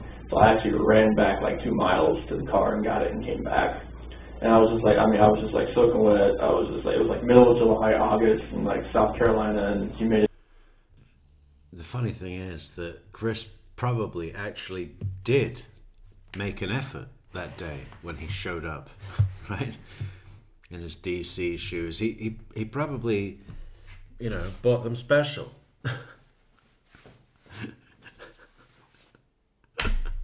And everything like that. It's on Army base. So I ran back, got it, and everything like that. And then I think it was our next date, we actually went to Myrtle Beach. Everything like that. It's not a heroic act, Chris. You're an idiot. You forgot your ID, and you almost ruined the whole concert. And when you got back, you were such a fucking hot, sweaty mess that no one even wanted to stand near you. I mean, it was a nightmare. We wish you couldn't find your car and didn't come back. That's what we wished. And like she had lupus. Well, her lupus was really like acting up in North Carolina. So like she had like these flare-ups, joint pains, all that kind of thing. And we were driving back. Like she laid on me pretty much the entire way back. And I think that's when like she realized, like, this guy's actually pretty nice because like he didn't tell me like, all right, get off my lap or type thing. Like I just let her just rest on me the entire way back, and it was like 2.5 hour ride from Myrtle Beach to Charlotte, the Belmont area. But yeah, everything flourished. What? You let her sleep on your lap in the car? Yeah? It's not gonna look good if you tell her to get the fuck off your lap, is it? Can you get off? I can't move my fucking leg. I told you. Stay on your side. What did I say?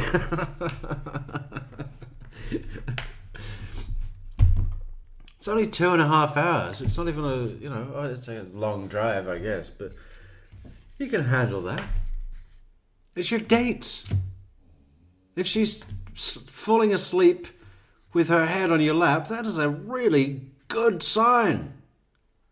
Right?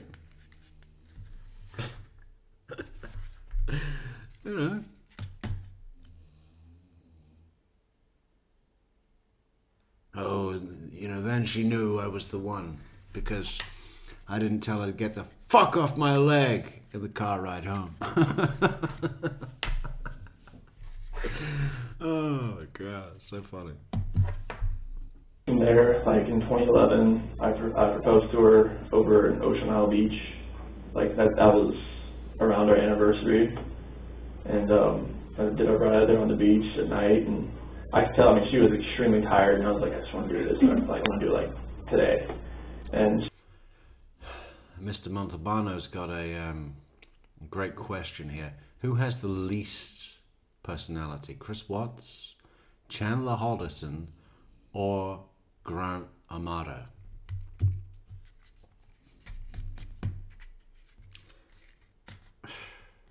Probably Chris, I'd say. What does everyone else think? Maybe we should do that as a poll. How do we do in this poll? Pretty accurate. Sales do seem to have gone up for Thrive after the murders and the amount of publicity that they had from this. They actually went to a $2 billion total lifetime turnover, which had doubled from where they were in 2017. Now, I don't know how long they'd been running to get to the first billion, but I bet it was more than 2 years. Otherwise, that would be a globally recognized super success, which I don't think it is, really. But I'm amazed that they did $2 billion in sales just with those little patches. Incredible. Ginseng and caffeine. People are idiots. She knew so why are you being so persistent in getting me out here right now? I was like, oh, let's go out to the beach. It's a nice night. Proposed her on the beach, said yes, and everybody was rather ecstatic and everything. And she's very organized. She's OCD about organization, putting things like you saw the pantry. She everything's. Yeah, I know what you mean, Johnny Utah. Hearing Chandler Halderson talks immediately puts me to sleep. In the interrogation, but you have to remember that Chandler Halderson played games. I mean, he was conniving and pretty. Well, that's the thing. We didn't get a great amount of time. A lot of it is on assumption of what he was like before all this happened. But because he seemed to turn on personality here and there, right? Didn't seem to do too bad with women. He was cheating on people and having this one and that one, and I suspect that Chandler, if he hadn't have had no sleep for 8 days and spent the whole week dragging his parents' body parts all over rural Wisconsin, we might have seen a little more of a shine from him, right? But as it was, he was very tired. And Grant Amado's got nothing at all either. I mean, the only personality he seemed to have was this weird regressional, thing that he'd put on that stupid hat to cover up his big, ugly, bald head. And do a duck face, holding a wad of $100 bills. All about the Benjamins, baby. Just named in a container all the way down. It's very easy for if you just came into our house, you would know what stuff was. You would know where everything was. It would be easy. So everything was she was planning the wedding. Everything was great. And then 2012, she was here, but she was planning the wedding from here. But everybody was back in North Carolina. Mm-hmm. So it was a, guess you call it destination wedding if you want, because we had to fly back for that. But we got married in this DoubleTree Hilton hotel that was there.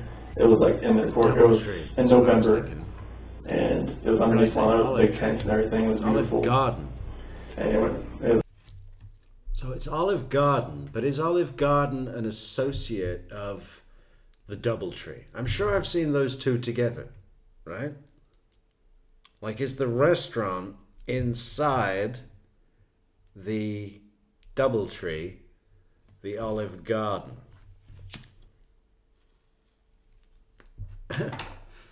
Maybe not. It was amazing, and we went to Myrtle Beach for the honeymoon, and then 2013. You went to Myrtle Beach for your honeymoon? Why?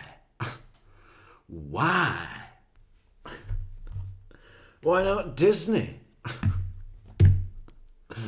Oh. Myrtle Beach is no good. No one should ever go to Myrtle Beach. Everyone knows that, Chris. December 17th, that's when Bella was born. We've been trying for a while and nothing was happening as far as getting pregnant or whatnot. And the thing was, she said, so since we're not getting pregnant, since it's not happening, like, I'm gonna buy a supercharger for your car. I'm like, okay.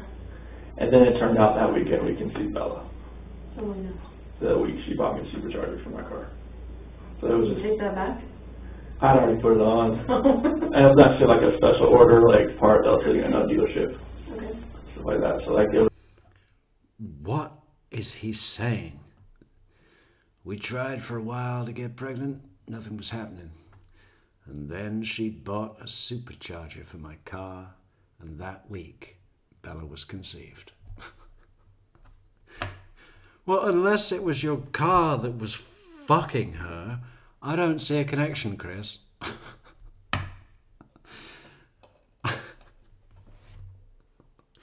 Oh my God. As soon as I put that supercharger on my car,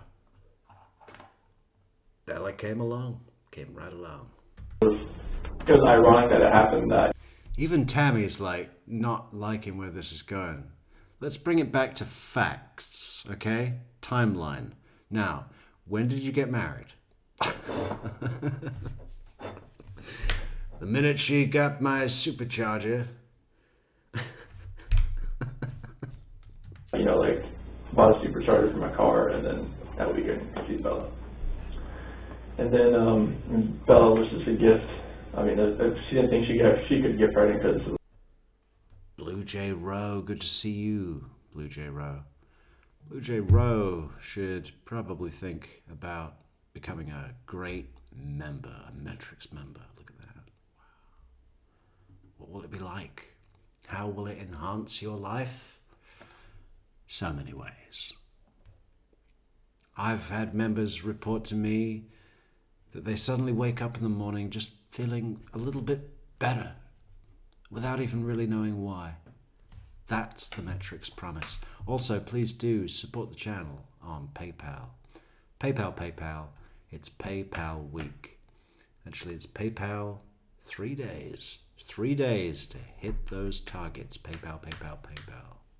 If you want to support the channel. If you like the content. If you don't, then fuck off out of here. Lupus and everything like that. Like the doctor said, it could happen, it might not, but it happened, and it was a blessing in disguise right there. It's like, oh my goodness, this happened, you know? So like. Did she have normal pregnancies? If Like, was Bella's normal? Bella's was, she had shoulder dystocia when she was born. So was it like her shoulder was? She was turned. Oh, just turned? Yeah, where like they had it, like, push her out. But she had a vaginal birth? Oh yeah, all that. That was. Cord wasn't around her neck? Nope. Or anything No. like that? No. Okay. Nothing like that. So Bella was born December 17, 2013, and she was a gift. So we just go along with Bella, and then and CC was born July 17, 2015, and we had this whole little thing staged up with Bella in the crib and a little eviction notice. Like, she was there, and it worked out pretty well because she was just standing there crying, like, you know, like, I don't want this type of thing, you know. I saw one of those that went like viral on Facebook, so that's weird. It would be yours. Yeah, it was, and she was just sitting there crying with a little eviction notice, and she recorded it, and it was an amazing day just to see that. And then Celeste, I was there, like, she had a midwife for this one, so like they actually had me like, you can stand here and, like, you know, catch her, and like, but Celeste came out like so fast that like I barely had a chance to go like this, and they moved me out of the way because she just like came out. So it was Celeste. I lost better with Celeste because with Bella I didn't really know. Hated Celeste from the beginning. I heard today that, yeah, I mean, it's true as well. Chris, the only one he had any teeny tiny feelings for was Bella, because Bella was him. Spitting image, quiet, reserved, conservative, careful, well, she was caring. Chris appeared to be carrying the Oreos up the stairs for his pregnant wife, eating most of them and coughing all over the ones that were for her. I'll be up in a minute, honey. Like a lot, like what I should do, what I could do, how to calm, stuff like that, like, you know, burp, swaddle, everything like that. Like I didn't know. I had like no idea. I just pretty much watched, like, all right, how do you do this? And then with Celeste, it was more of like, that's why Bella kind of like, she's a mommy's girl. Then when Cece was born, did you care if it's Cece or Celeste? No, okay. go for it. All right, when Cece was born, it was more like, all right, I know what I know how to take time for, I know how to do all this. Like I can. Is that what he told himself on the way in? I know how to beat the polygraph. I'll confuse the names Celeste and Cece in my mind so I can blame my results on that. I can do this, I can help, like a lot more. That's why Cece. You know, Chris really feels like he's on a roll now. The floor is yours. And you've got about an hour and a half left to tell us just how great of a guy you are, right? So what have we got so far? You showed up like a douchebag, fresh out of the skate park to go to the fancy movie theater. Shenan's all dressed up there, and then what? You let her sleep on your lap on the 2-hour ride home. I should fucking think so, and you should be happy. That's a very good sign, right? Everybody knows that.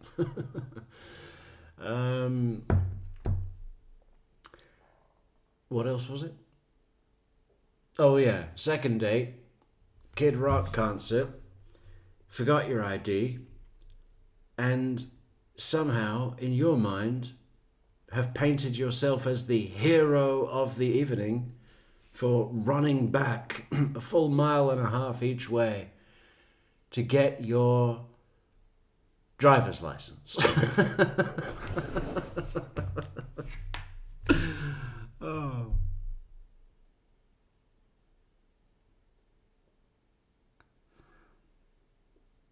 You know. And you just know that when they were pity smiling as he ran back, covered in buckets of sweat, dripping in the North Carolina sun, he mistook their smiles as, oh, look at that amazing guy. Look at that hero guy right there. Got his ID now. Bouncers didn't let him in, and he didn't stand for that for 1 minute. Not at all. He knew what he needed to do, and he got it done. Right? That's what he thought in his mind. But what they were actually thinking was, fucking hell, this guy's like really needy. You know, we can sense how much he doesn't want to fuck up in front of the group. So let's just throw him a bone and pat him on the back. But try and stand in a different area of the mosh pit. We don't want to be near that one. The runner guy. What's his name? Was his name Carl something? Let's try and stand away from Carl.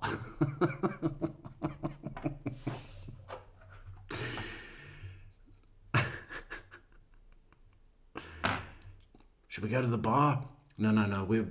Let's give it 5 minutes. Carl is still standing there.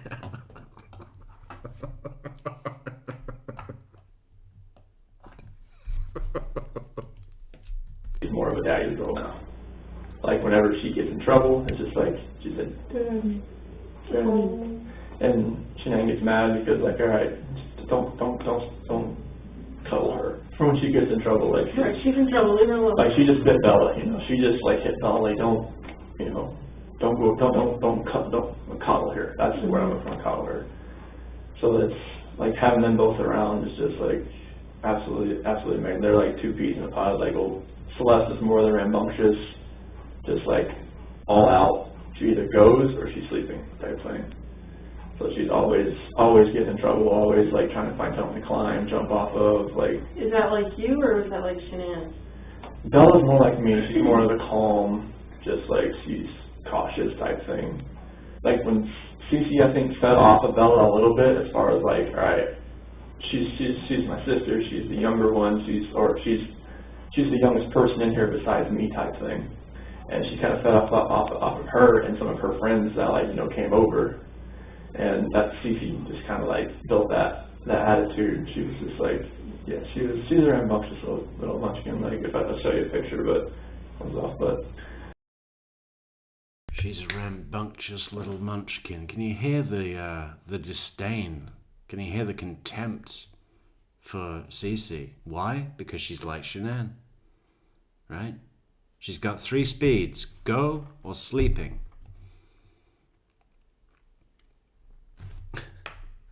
Like when she was on the plane coming back, I mean, she just had like this face, like that, like don't like. But she was excited to be on there, or? Oh, it was just like she was like being like.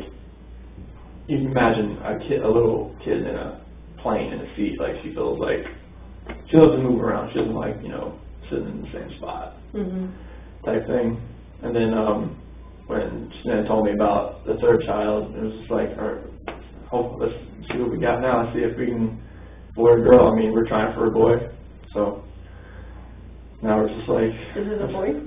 We haven't told anybody yet. Yeah, it is. Oh, it is. Yeah. Did they find that out that early, or? At 12 weeks. Is that advisable? We're trying for a boy. Well, it's sort of not up to you, really. You can't, you know, you can't dictate that in any way. It's not like if you eat more blueberries instead of strawberries, it's going to be more likely that it's a fucking boy. We're trying for a boy again. Tried for a boy last time, got another girl. We wanted a boy. I wanted a boy. The first child was a girl. Yeah, we're trying for a boy. That's just no. Something about that doesn't feel right, you know. Because if you're not looking for another girl, then should you really like proceed? Because it's 50-50. I don't even know if it is 50-50. We'd have to do a chromosome check. They could find out, really. She had one, the ultrasound was last week. Let's see. Yeah, it was last week. So, found out it was. Were you both there for Yes. that? Oh, nice. Yeah. So it was like right when we got back, so it was like this guy went back on the 8th, so it was on the 8th, that was the ultrasound. Get my days mixed up, like now. I'm not sure even what day it is right now. But yeah, we had No, ultrasound. 15th today. I was thinking about Monday, Tuesday, Wednesday, Sunday, all that kind of stuff, but like, yeah, we haven't told anybody yet, so. So both the girls were born out here, right? Yes. Okay. Yeah, Bella was born at Good Samaritan. Cece was born at Vista.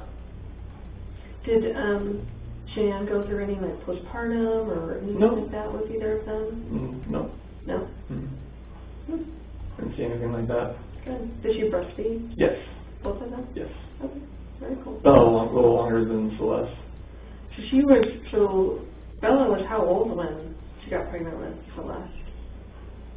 So they're about 19 months apart. Okay. So like 10 months old? Yeah. Oh my goodness. Yeah, I know.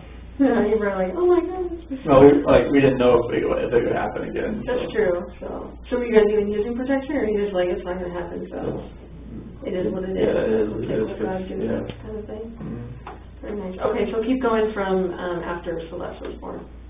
So after Celeste was born, I mean, we kind of thought, we kind of see how 2 kids went. They're just like rambunctious, you know, they're sister love. And now they're 4 and 3. Bella will be 5 in December. So it was like, if it happens, it happens. As far as like having she used fertility drugs on both Bella and Celeste. Oh, she did? Yeah. Okay. Like the 3rd child now, she was on like no medication, nothing like that. She's just on Thrive. Like she's healthy. She feels healthier now. Mm-hmm. And then like with the Thrive, she really thinks that we only tried like twice. Hey, we got a goal at the top of the chat, but the good news is the goal is already achieved. The bad news is it cost a shitload of money to get. We got some fucking great, fresh, never before seen, very interesting content coming out in relation to the Adelson case. I think I've heard of that one. So if anyone wants to help us out with what that cost to get, it would be appreciated. We bring it to you, we go into the mine, we pull it out, we put it on the table, we all watch it. It's going to be fucking tip top. But the other good news is that it's PayPal week. Go to PayPal, support the channel, support the content, support the dream, support the future. Choose the future, the right future for you and for us. And it happened. So she really thinks that it was more of like being a healthier person. Sometimes just having the stress off, like, you know, have my kids, so this is just a bonus. If, you Oh know, yeah, like work on that. too, Yeah, like, Not saying. I you know, it's very difficult, Kiwi, because to promote would be to ruin the surprise, for one, right? But it also, you know, it's sensitive information, put it that way. it's definitely like, seems like a lot of women think, oh, we're, you know, we can't get pregnant and they have a baby and then they're, you know, they're not worried about it anymore. So then they get pregnant again. They're like, oh, I didn't think it would happen again. definitely. Yeah. So, tell me about after that. So, It was just like, yeah, after we didn't think it would actually happen. So like, we really think that being on like being a healthier like lifestyle, being healthier, really helped this. Like, I mean, only really trying twice and boom, and like it happened. So it's just been. and when did she find out she was pregnant? I would say it was in probably the first or second week of June. Okay. Mm-hmm. It's not very long ago. Yeah. Yeah, she's about 14, 15 weeks right now. Okay. So, why don't you bring me up to, why don't you start with like, so you guys went to North Carolina, so maybe just start from the trip to North Carolina. I guess you met her there maybe for part of it, is that right? Yeah, like she was there. So we got back we went to a drive trip in San Diego, and it was the end of June. Okay. And then I think it was June 26th, that's when we came back here. Her dad was watching the kids. And then that same, like later on that day, they flew to North Carolina. Okay. So why don't you kind of start there and just take me up until yesterday? Okay. And So- as detailed as you can. Okay. So like while they were in North Carolina, it was like they're there to see my family and obviously her family, and just kind of like, because they haven't seen the kids in a while, as far as our kids. And so they were just there. She had a couple things she wanted to do there as far as like meeting up with her promoters and customers. That she had a bunch over there in North Carolina, so she was hoping that she could meet everybody else over there and have like her dad, and mom, and my mom and dad like have fun, with the kids. Mm-hmm. And Free babysitters, heck yeah. I know.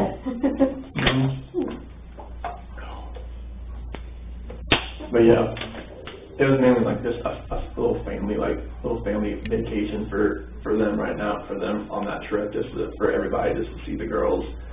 And Celeste's birthday was during that, on July 17th. So they had a birthday party there with like jumpy houses and stuff like that. And they FaceTimed me during it so I could see it. They didn't have a birthday party out here for her because it was, you know, when they got back it was in August, so. Right. So, but yeah, I got to FaceTime and watch it all, and it was pretty much just hanging out with family the entire time. Okay. Yeah. And I was here just going to work and working out and going running and just keeping the house up and doing that, and just I waited till my flight was July 31st, and I flew out there for a week, and I flew out there for a week so I could fly back with them. So we went. So July 31st, I got there, stayed at her mom and dad's house. The next day we drove to the beach, stayed there for about 4 or 5 days. It was in North Myrtle Beach, and first time the kids were seeing the beach. So they were ecstatic, obviously seeing waves, being in the sand. They love sand. Unfortunately, they love sand because it's just like getting back. First time they saw the beach, huh? I bet they couldn't wait to get back. Oh, shame. You just got to shower them off because Cece was so like into the beach that, I mean, her bathing suit was just full of seashells. It was like, oh, okay, let's get all this off of you and rinse you off, please. Right. But yeah, it was an awesome trip. Like just seeing them react to the ocean, and then we went to like Broadway at the beach. It was in Broadway, it's like an outdoor little mall, and they got to go in these like little, it's like where they strap you in a harness and you get just to jump higher. And yeah, and Bella and Celeste, they love that. They just love jumping that high. It was amazing. Nice. Yeah. And then I went to see my grandma, my dad's mom. She's in a nursing home, so like some days she remembers people, some days she doesn't. And luckily that day she did remember me, so that was really a good day to go in there and went in there with Shanann and the kids, and obviously like they had already been in there a few times while they were there. Sure. Yeah, and they were. She lights up when she sees those kids. I call her Mama. That's what she always calls, but Mama she light up when she sees the kids, and she remembered me, and that was great. Yeah, and my dad came to pick me up, and I went over there and stayed with my parents for a day, and just kind of like hung out with them. Saw my sister, her husband, their kids, had a cookout and everything, and it was awesome. And then the next day, I think it was the 7th, August 7th. Yeah, we went to her parents' house, had everything packed up, ready to go, and flew back here. And then got back later on that night, the 7th, and then on the 8th I went back to work. And then on the 10th, that's when Shanann flew out to Arizona with Nicole, and I had the kids from Friday, Saturday, and Sunday. And we went to a pool party on Saturday with Jeremy Lindstrom's, his son's turned 4, and they had a little pool party and everything over there, or a little mini pool, and it was water balloon fights. They had a big time. It was great. It was awesome. That was awesome. It was just seeing their faces and seeing how much they didn't really play with water balloons that much at all. So she would come over. She put one right in my pocket and just smacked it while I wasn't looking. She's a little trickster. So that was funny. And drove home, got back home, ate, and it was a really awesome day. Okay. What happened after that? So that was on Sunday. That was on that Sunday.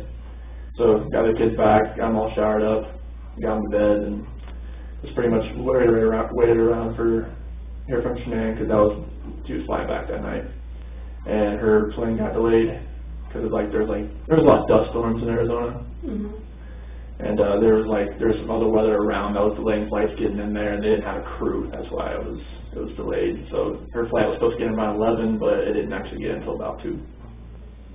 So it was about you want to just go into this now? Yeah. Okay, cool. So about 2 o'clock, she came into bed. Like about 1:48, my doorbell picked up that she came in, but at 2 a.m. that's when she came into bed. And about 4 o'clock that morning, so my alarm went off, so that's when I usually get up, get ready for work and whatnot. So I get up, get dressed, brush my teeth, deodorant, all that kind of good stuff. I don't really take a shower because I work in the oil field, but I'll take a shower when I get home, type thing.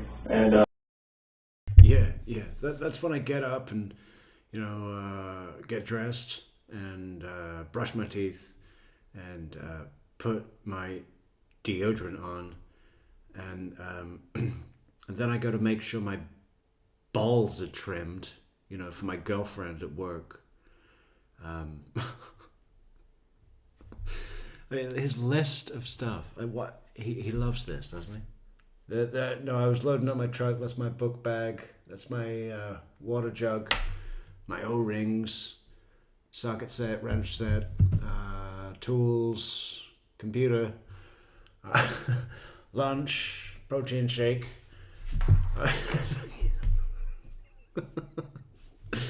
I guess he's trying to demonstrate why it was that he had to make quite so many trips back and forth to the house. And back his truck up all the way to the garage door. That's my book bag and water jug, my water bottle. My other water bottle, I always take a spare. Can't get enough water. My book bag. Nicole says reading is so good for you. Reading is so good for you. My God, everybody needs to read. If you don't read, then you're not good. Cannot wait to get onto some Nicole, but first, we got to do Chris. She told me before she got in that like I want to wake up, you know, like when you get up, just like take a shower, get the airport off me type thing. So like I woke her up about after I got ready and everything, and then we had talks about like selling the house and about separation and stuff like that. Like it was an emotional conversation. Obviously, we were both crying, and after we talked, she said she was going to take the kids to a friend's house and that she'd be back later on that day. So it's like, okay, that's fine. So I went downstairs and none of that ever happened, did it? It's becoming more and more clear every day, every single day. packed my lunch and filled my water jug and got my computer and everything and loaded my truck up and I went to work. And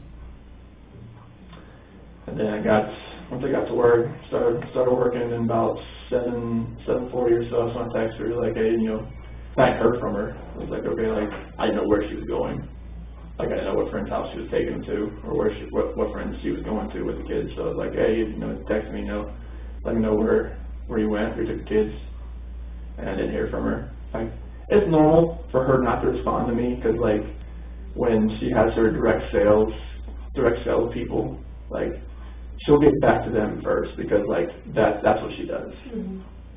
So like for her like not to respond back to me, that's happened plenty of times before. So continue working, and I noticed like it's about noon, she hasn't got back to me, like, hey, you know, call me. Like I called her once before that too. And then about 12:10, that's when I got a doorbell alarm on my phone saying someone was at the front door, and that was Nicole. And so I called her, and I was like, hey, what's going on? She's like, I haven't heard from Shanann like all day, no texts, no calls. And I'm like, all right, this is kind of strange. So like Nicole's at the front door, and she's like, okay, her car's here, I can see her shoes, like, because we have this little rectangular long window next to the door, and she could see her shoes right there and whatnot. She's like, all right, something's going on. So like she called me, she was like, all right, like I can't get a hold of her, something's going on. And that's when I came home. That's when I left to come home. Mm-hmm. So yeah, Nicole called. That's when I started coming home anyway. I mean, you know, I kind of went around and around the ring road of Denver for about 2 hours trying to think of what to do. And then Officer Coonrod showed up and told me, you know, that I better get back quick. I was like, all right, there's going to be a police officer here when you get here. I'm like, okay, like they couldn't get in because of the latch on the top door. Yeah, okay, nothing to hide. Okay. You wouldn't say okay. You'd either say, what's wrong? Why is there a cop there? What's going on? What do you see? What made you call the police? Okay. Got home last night and nothing. Well, that's what we kind of put over, just to make sure, like, you know, like if the kids try to go out the front door, they can, because that's there. But the keypad on the outside on the garage door doesn't work. So like they had to wait until I got there. I got the garage door opener, I hit it, we went inside the house, and I mean, car's there, car seats are there, purse is still there, the phone's on the couch, like her wedding ring's sitting on the nightstand. And it's like there's like no sign of Bella, Celeste, or anywhere. And it's like the police officer, I forget what the police officer's name was, but he was there, and he was just, once we found the phone, powered it up, and all the text messages like came through as probably everybody was reaching out to her and everything, like, hey, what's going on? Like, are you okay? Everything good? And there's just like, there's nothing there. Like, it was just like, it was a ghost town. And everything that was there just didn't make sense as far as like why, like what happened. So we started like reaching out to a bunch of people. Like any of your friends that, like anybody that hadn't reached out already, that, you know, like had a car seat or like had a kid in general. And nobody had heard from her. Nobody had a clue. Like her mom hadn't reached out to her, my parents. I mean, nothing was there. And the officer, Detective Baumhofer, detective, I'm not sure if you know the people that are involved. Yeah, I can't remember how to say it. Oh yeah, I think Detective Baumhofer, he came, and they're all like, you know, taking questions from me, Nicole, her son Nick, that was there. And then went over to, they talked to my neighbor, because he has a camera facing, like, he picks up a few different angles and whatnot. And watched his video surveillance, didn't see anything as far as her leaving at all. So they're just like, all right, like where, like how this happened, like there's no like video of her like leaving the front at all. So we didn't know, we were just at a loss for words, like, all right, where is she? Like, she witnessed leave everything here. I'm still there. And I was just like, all right, she needs that. So we're just, the only thing that was gone was really the kids' blankets. Like, everything they slept with, like, you know, Celeste has, like, this big New York Yankees blanket, and a little dinosaur, and, like, a little dog that makes noises, and a turtle, and something, it's a whole package.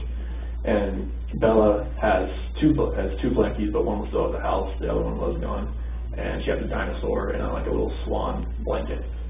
Her other little, we talked to the neighbor, we looked at anybody else that maybe had a camera somewhere, but nothing was going on. They had other community services, like go into houses, like knock, hey, have you, like, do you see anything? Like, do you have a camera? Do you see anything like that? And we had nothing at all.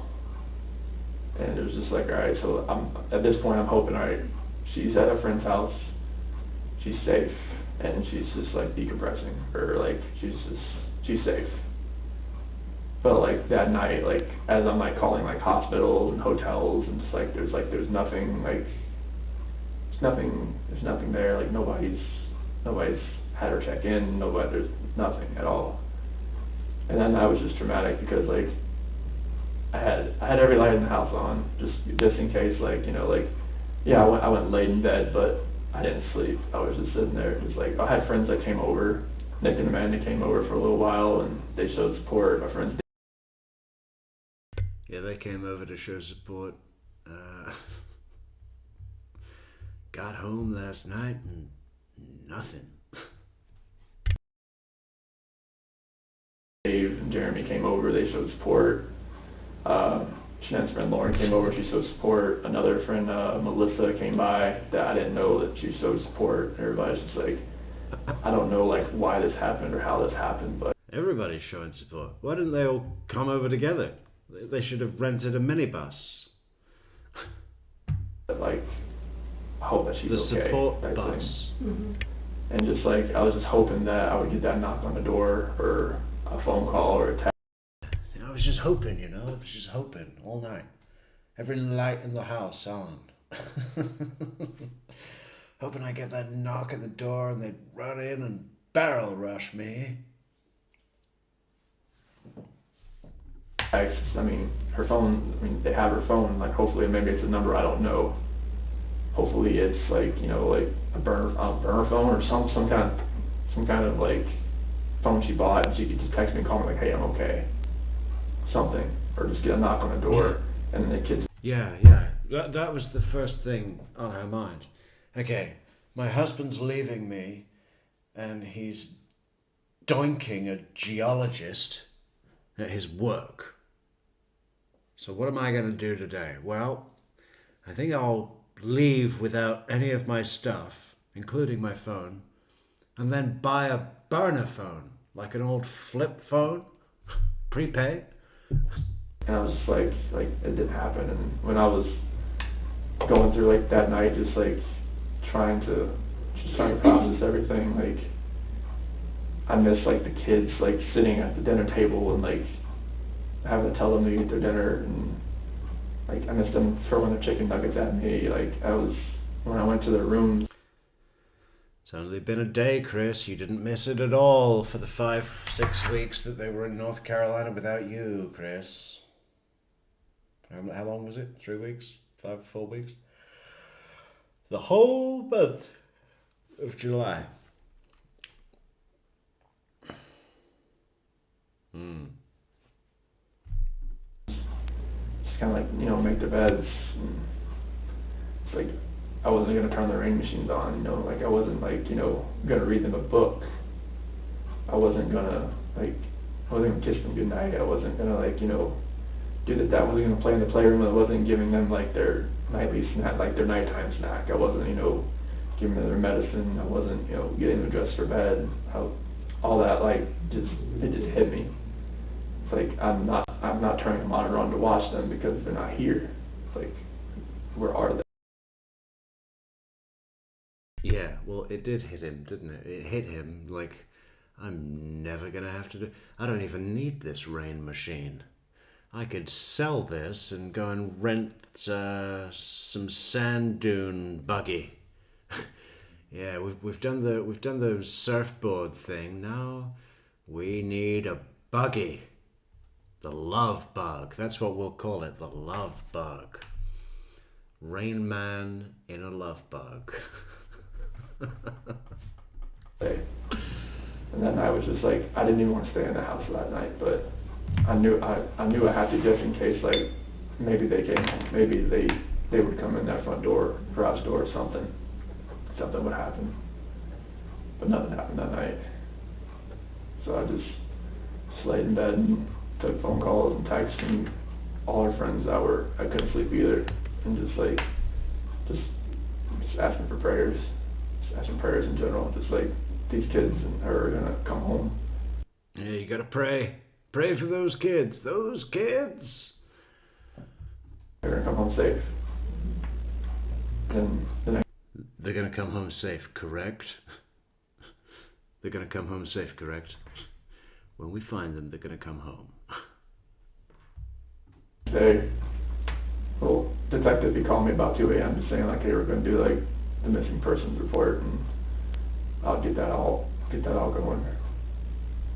But yeah, it's like the next day, like, when everything, like, started happening as far as the news crews, like, pulling in, and then all the K9 units and the drones flying over my house, it was just like, it all set in, like, this is not, she's not, they think something happened. Because all this right here, this means that, okay, my worst fear, that's where this is going right now. Because I thought she was just at somebody's house and she was safe. But now, it's going the other direction. With all this going on, with the dogs coming in, with the news media, everything just kind of happening, it's like, all right, this has gone to a totally different direction. And it's like, I was when all my friends, like, were coming over to give me some support, I knew that, like, all right, like, I was happy all my friends just came over to just support. I didn't want to be alone at that point in time. Like, this is the time you don't want to be alone at all. And my friends are supporting me all through this, and I just want to find them. I want them to come home safe, like, wherever they are, I hope they are safe. And I really hope they can just come home. The FBI agent, Graham, he's been really helpful. I mean, he didn't tell me what leads they have for today, but I'm hoping that it leads to them coming home. Because just being in that house and not being able to tuck them in, it's heart-wrenching, it's earth-shattering right now, because those are my kids. Those are, like you made those kids, you know, like, do you have kids or anything? Okay, so, like, 3 of them. So, like, just not being able to, like, you know, kiss them goodnight and saying, I love you, Daddy, or I miss you, Daddy, or something like that. You know, because they were without me for 5 weeks. And I got to FaceTime them. Yeah, and you had the best 5 weeks of your life, right? Let's have a look at your fucking beaming face after you got laid for the first time in a tent. Let me say that another way. After you got laid in a tent for the first time, that's clearer, or more clear. Much more clearer. What was we just about to do? Every night, and it was just not being able to do anything, like, knowing that they were just here and not knowing where they are now it's a nightmare right now. So, thank you for explaining all that to me. Obviously, I'm have more questions, so I may kind of piece it out, just going back, just so I understand everything. And you kept saying that you thought she was at a friend's house. Do you still think she's at a friend's house? At this point, I don't. Because all this, like, everything that's happened now, So what does that make you think of? it just makes me feel like either she vanished, like, she has the kids and she's somewhere where, like, maybe hopefully a hotel, but I don't think she's at a friend's house now, unless it's somebody I just don't know. Like, if it's somebody I don't know, great, like, I just want her to be safe. But with FBI here, with, you know, CBI here, with everything that's going on, like, it makes me feel like, all right, maybe somebody has her that's not keeping her safe, or something terrible has happened, and that's the. If someone has them and they're not safe, I just want them to be safe. If she's with someone I don't know, great. As long as she's safe. Nightmare. And what would that terrible thing be? If somebody hurt them. That's running through your mind sometimes? I don't. That's Like, hard. I know. It's weird to think of Shanann being actually underground right now. Right as Tammy and Chris are in this room, Shanann is in a shallow grave, sandy, rocky soil,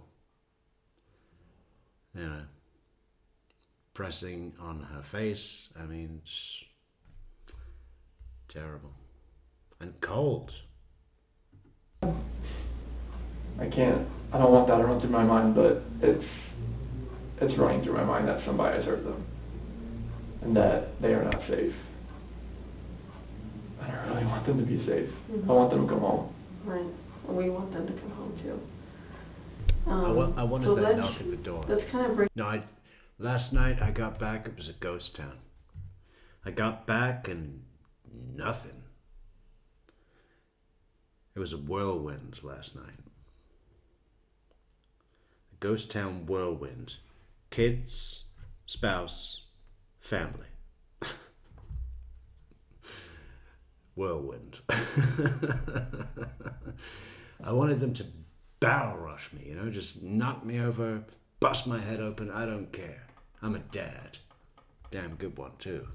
Break it down back to when Shanann went to Arizona. Mhm. So what was she in Arizona for? Thrive local. Oh, okay. I've been down there with some of the upline leaders. Okay. Mhm. So she, mostly women, like, you know, other people that work for her, you know, downline. Or downline upline. people or upline people and all that. Okay, and they just, you know, fill their cup, I guess, for lack of a better term. So they get there and they, you know, cheer them on and like, you can do more and whatever. And I guess, do they teach them about new products? Yeah, well, no, there's a lot of training that goes involved with it, like how to talk to people and stuff like that, how to bring in more people type thing. Like, did Shanann make a lot of money doing this? Yeah, she makes about as much as I do. Really? Yeah. And how much is that? Because I don't know how much you make. About 65, 70. Okay. She makes that much just selling Yeah. Thrive?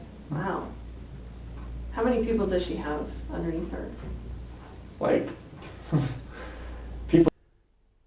That's not that much money.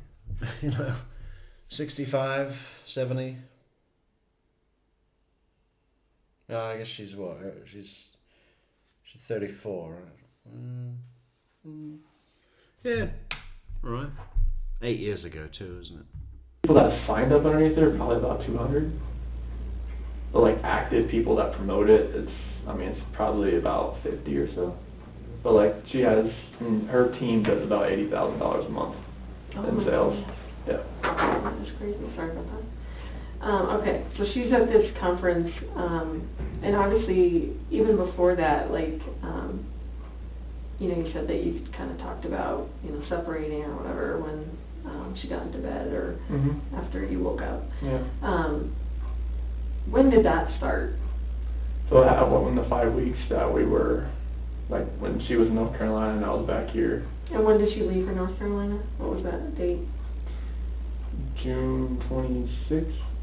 So the end of June? Yeah. Okay. And She leaves in June, and that's when, what? Yeah, like, being, like, when we were talking and everything and texting and calling each other, like, we could feel like there was, like, that disconnect there. Falling out of And, love.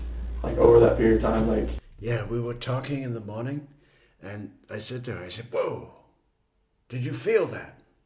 She said, what? I said, that disconnect. We just disconnected. I don't love you.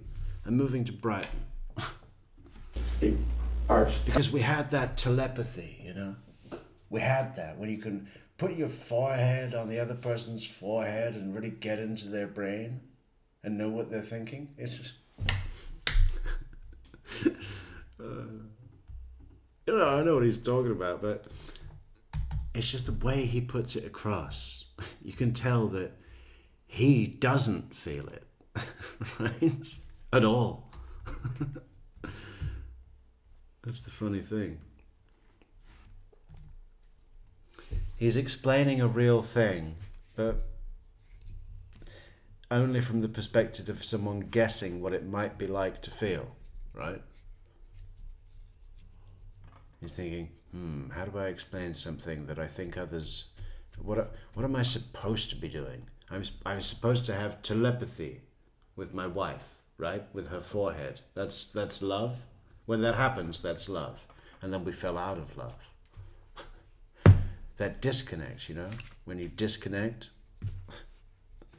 when you reconnect with another, and then connect with someone that's not your wife, and then you disconnect your wife. Discontinue your wife, more like. That's what he did, isn't it? Discontinue. Like an old product, a cold product. conversations were shorter, text messages were a little bit less, you know, like more like emotional type thing, you know, more less lovey-dovey type things. So explain, like, even before June, was there any other issues as far as your relationship goes? Or, I mean, everyone goes through ups and downs Yeah, I mean, in like, marriage, but... like over a year ago, you know, it's more of like, you know, I could see that maybe it wasn't like as hot and heavy as like, you know, as it was when we first met, you know, that spark and everything like that.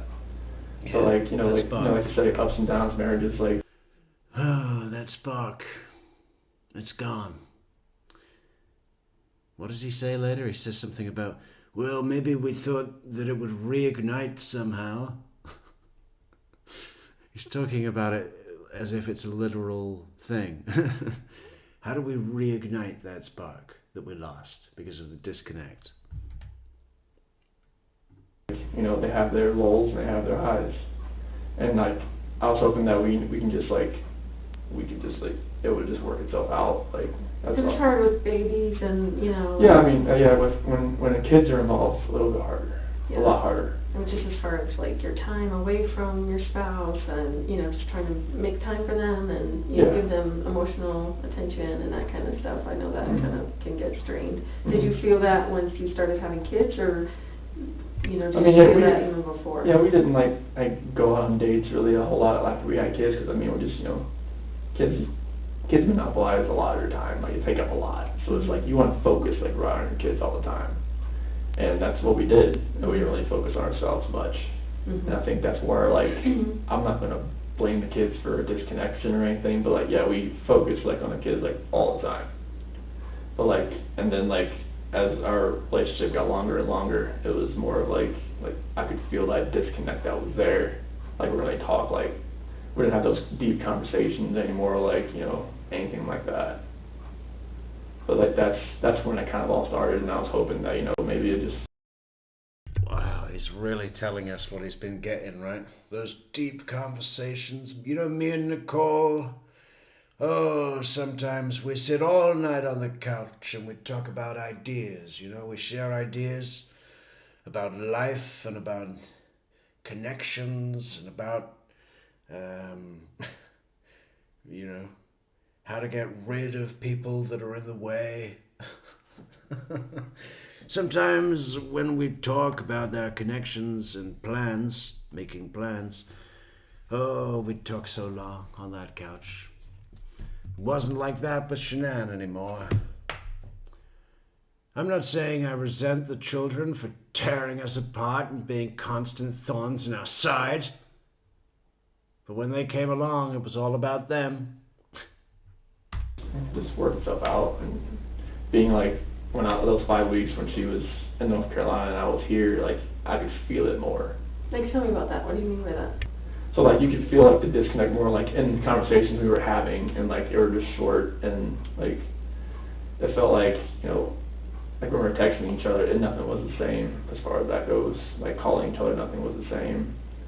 And you could, when I got there, that's when you can kind of all, like when we were talking, it was just nothing. Yeah, tell me about that. Like, what did it seem like when you got out there finally? Yeah, like when I got out there, it was just like, you could feel like, you know, get to the airport, you know, just wrap the kids like around, they come running through the alarm and everything, they were running through a place they couldn't even run into, and gave them a big old hug and everything, and then like gave Shanann a hug and everything, and just like, you can.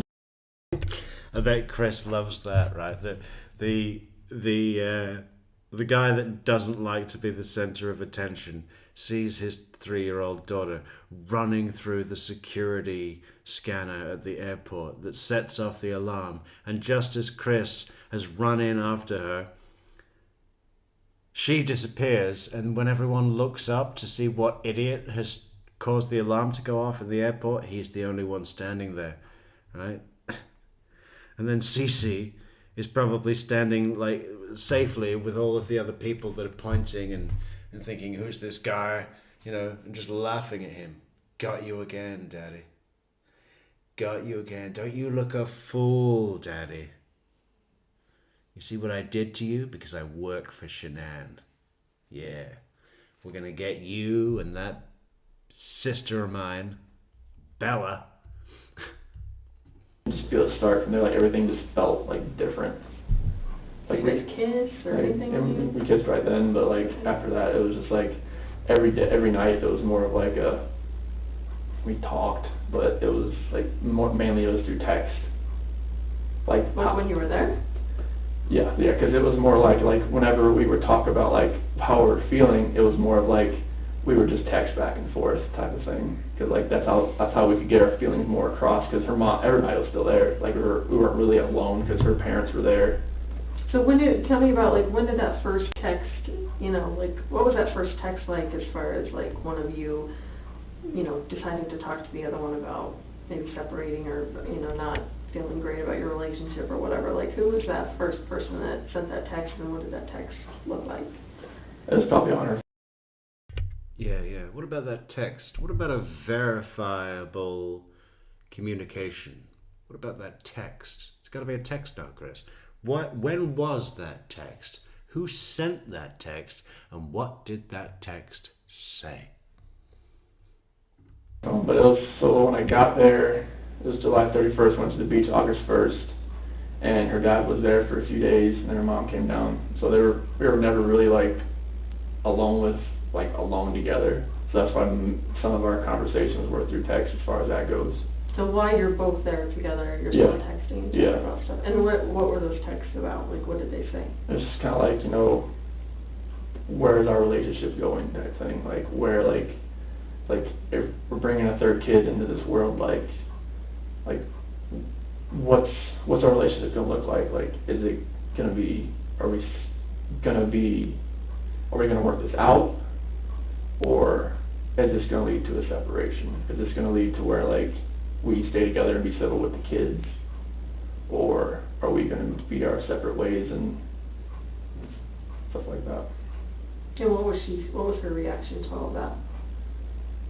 It was, I mean, it was emotional, it was a lot of crying. It was just like, I'm not sure like how to word that, but it was more of a, what are we going to do? Like, how are we going to make this work?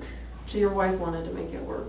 Like, we both wanted to see, like, all right, is this going to make it work? Is this going to work? Like, are we still at that point in our relationship where we're going to make this work? So it was like, when she went to Arizona, she confided in a bunch of her friends as far as like what was going on, as far as like where our relationship was. And how do you know that? Once this disappearance happened, like they knew, like I didn't know if they knew or not. They reached out to you and told you that they knew, or? Well, I told them, like, you know, we were, you know, gonna go through, like, with a separation and everything, like, oh, we knew you guys were having.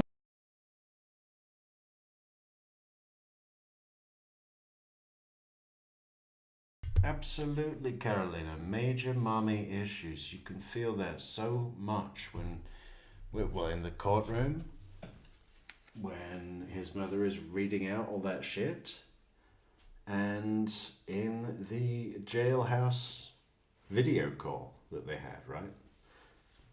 Chris was doing fine talking to Ronnie, and then Cindy came on, and Chris immediately got defensive, tense, resistant, just wanted to get away, right? He used to get away as a boy, go to his grandmother's house, get that good goulash, get that bratwurst, right? Spend time away from his mother, away from the pain, spend time with his first other woman, Granny. Major mommy issues. He married Shanann, probably to address unresolved conflict in his relationship with his mother, right? And then realized he'd made a terrible mistake and just recreated, through no fault of Shanann. Shanann was fine. But Chris recreated his relationship with his mother, with Shanann, and then realized that he couldn't resolve any of the conflict anyway. So he had to kill her.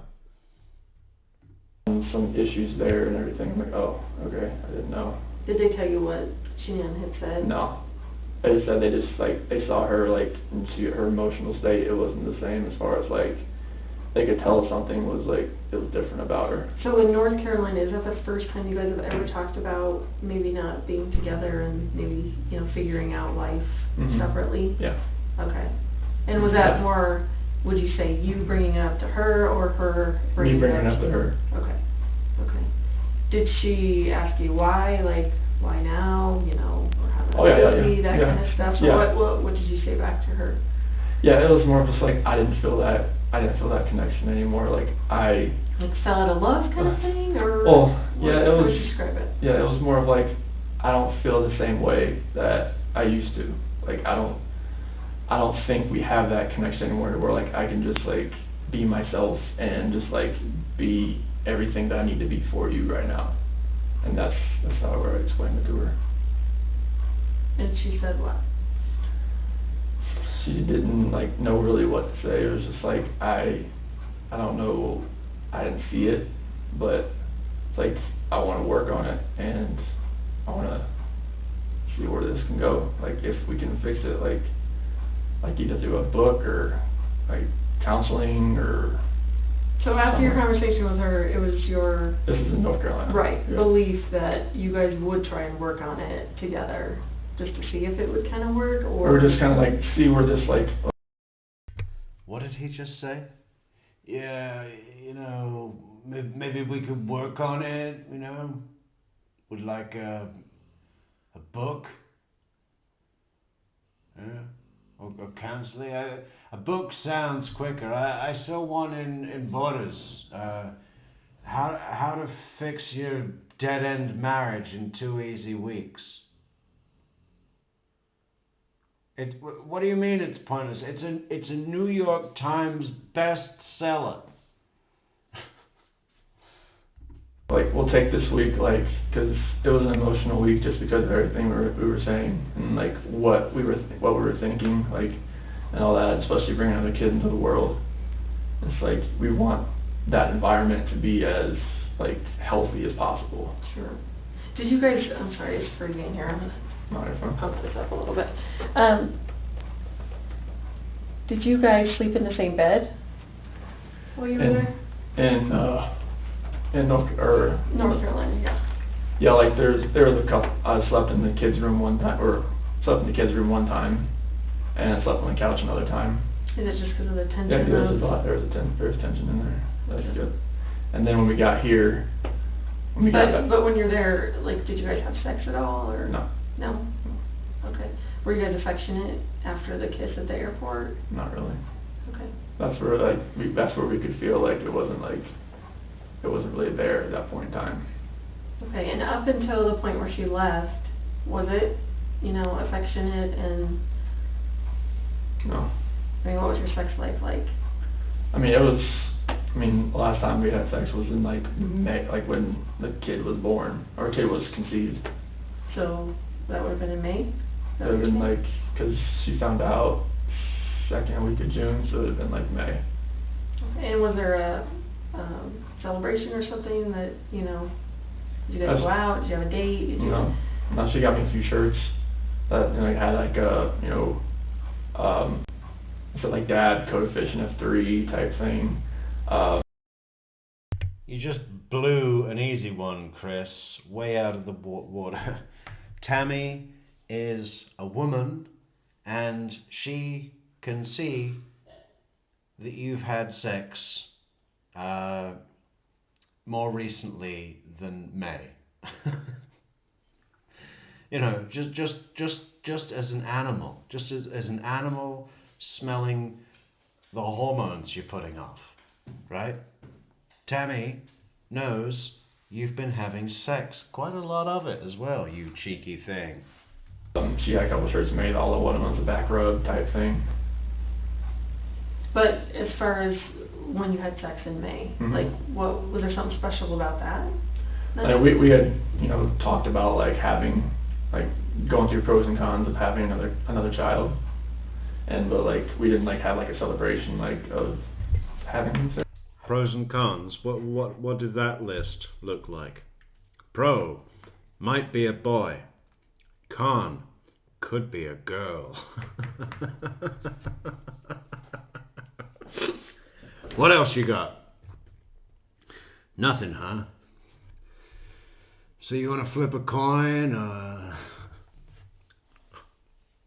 So you guys, so you were talking about maybe having another kid? Yeah. And then you were actually trying that night to have another kid? Yeah, I think after we waited until she was when she was ovulating type thing. Was she keeping track of that? She always has that on her phone. It's OCD, right? Like a cycle tracker Okay. type thing, and it tells you.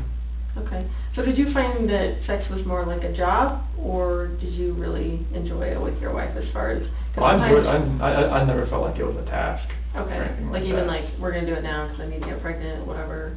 No, that? no, it wasn't whenever you're trying to have a kid, I think you have to plan that part as far as that goes.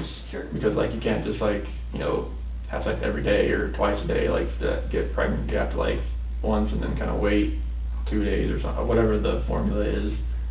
She said, you have to wait 2 days and then try again. Okay. But that's what that was. Okay. So before that time in May, how often would you say that you guys were having sex? Maybe once or twice a week. Okay. So why do you think it significantly stopped right after she conceived in May? It's kind of hard to tell because we went through little spurts where maybe it wasn't once or twice a week. There's times we went a month or two without having sex. Sometimes I would try and that would either she was tired or something was going on, she was just aggravated with something and she's no, not tonight, type thing. I was usually the one to initiate it. Mm-hmm. But I'd say most times it was I was shot down, but that's married life, honestly. You just kept trying? Yeah, you try, you never stop. Hey Denise, how you doing? You want to be friends? Not so much, huh? So what do I do with your comment? Let me write down something I need to do tomorrow. Find a way to please Denise. Yeah. few hours in the library, I should be able to come up with something. Yeah, you're free to just, fuck off if you want. I don't mind if you're here or not. You're welcome, though. Thank you, Denise. Trying, because if you felt like it was a job or a task, you wouldn't try. Mm-hmm. But I enjoyed having sex with her. So Okay. it was. As far as North Carolina goes, when you guys kind of broached the subject of maybe, separating or whatever, did she accuse you of, because, I think it would be a normal wife's reaction to be yeah. who is it? Yeah. Who's the chick or whatever. Yeah, that kind of came up, and I was just that would never happen. The kind of guy I am. I was at one of my friend's house, Jeremy, and he said, you're the type of guy that I could send you with my wife for a week and know nothing was going to happen, type thing. People know the kind of person I am. Solid guy. Yeah, I'm not the type of guy that's just going to say, all right, my wife's gone, who's the girl, I can find for this, 5 weeks. No, that's not me. I respect my wife, and she respects. Yeah, but if a girl comes to you, Chris, you're so unassertive you can't say no to that either. So the very thing that makes you a safe bet also makes you a big risk. Right? Respects me. There's no inkling that she could if she's somewhere safe right now, I don't think it would be with a guy. If it is, I'm fine. I want her to be safe. I want the kids back home. If it was with a guy, great. I'd come back home. We'll talk about all that later. Mm-hmm. But I never had an inkling. Oh. Okay. So Denise says, nah, I meant your commentary makes his interview watchable, as in you're funny. Well, that's so nice of you, Denise. And after we got off on that rocky start, I thought you were being, you need to shut the fuck up! Stop talking! Which does happen on occasion. Not as often as you may think, but occasionally. So let's go over it. Let's go over it again, Denise. Okay. Your snark. I get it. I thought you said your snark is unsufferable, makes interview unbearable to watch. You see, I just read it all wrong. It's my error, Denise. Thank you for your comment.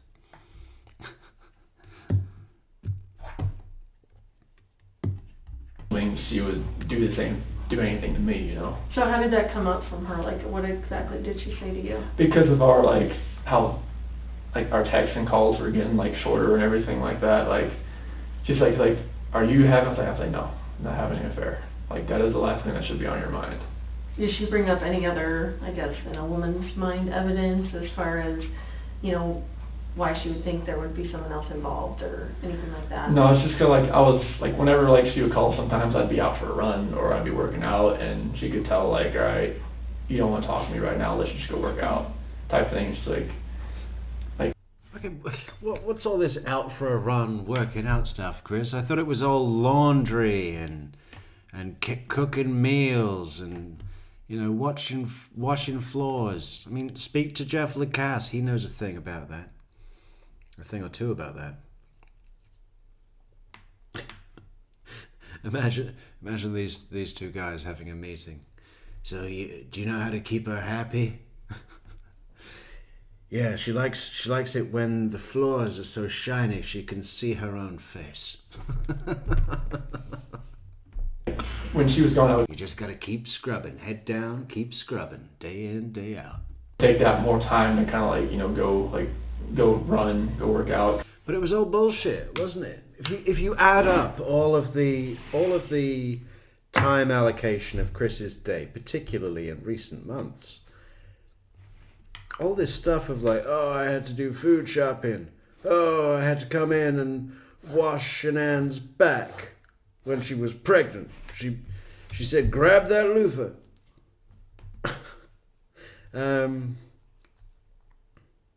Yeah, if you add it up, it doesn't add up. The arithmetic does not work. Chris was working out. He was going for a run. He was seeing the geologist slut. Going to the movies. Jurassic World. So much for their fucking, oh, we have such deep conversations. We stay up all night and talk philosophy.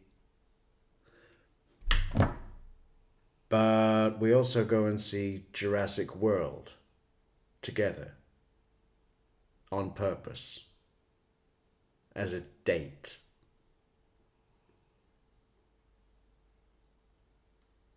Do you think they just went in there to give each other hand jobs? We know what Chris's face looks like after the first time he got laid in a tent. But we've never seen his face after the first time he got jerked off in a movie theater.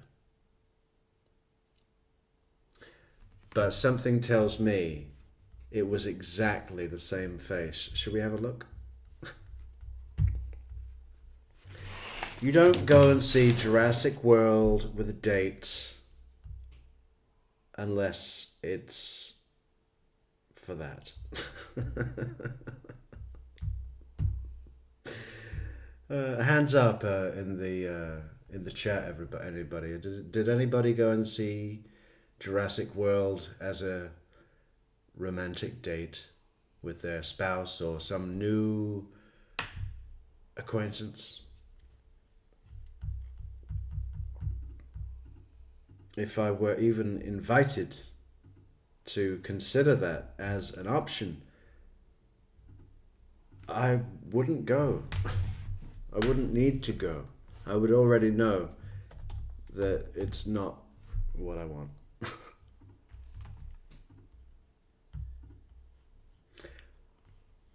Because I had time to do it. So We wanted to have a quick look at Chris's love face.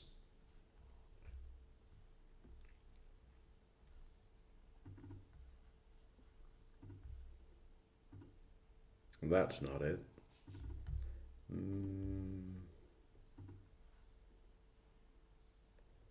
think I saved it under Tent Love.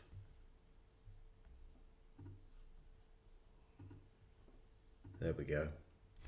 Fresh out of the movie theater. Oh. Pocket full of tissues.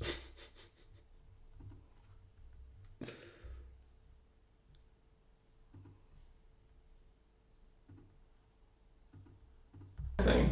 Like, I would always make time to FaceTime with the kids and everything when she would call. Like, I would always make time to do it, like, especially like when the kids are awake and everything like that. Sure.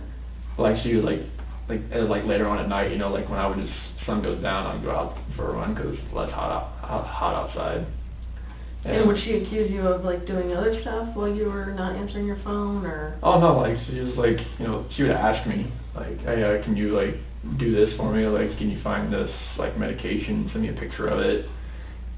Can you like find something at the house? I mean, little things like that. She knew I was at the house, so I mean, it's like she had no reason to really have that fear in her head, but being away for that much. Oh, you went to see Titanic, yeah? Okay, well that's fine. What did you think about the bit at the beginning where Leonardo DiCaprio is playing poker and Fabrizio says to him, "Jack, you bet all our money." And DiCaprio leans over and says,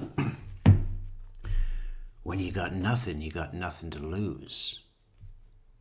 It's like, dipshit. We had something. With this money on the table, some of it belonged to us. And if we lose, we don't have it. It's the stupidest thing to say when you're all in on a hand of poker. I'm going to go all in. When you got nothing to lose. You've just put it all in to a bet. You see. It had me confused right at the beginning of the film. And for the rest of the movie, I was trying to work out what he meant. Time and being pregnant, and I didn't even see the boat go down. it's like, that's going to run through her mind. Has she ever been away that long before? No. Okay. And you talk about, her being pregnant or whatever.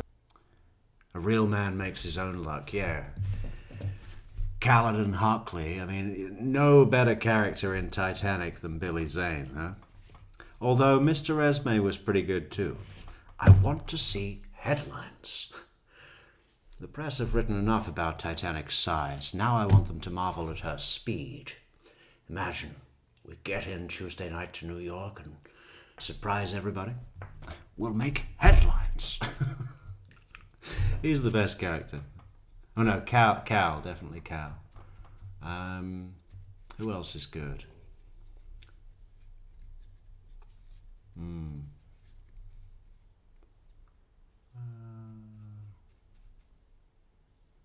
I don't know. Tommy? Nah. Too Irish.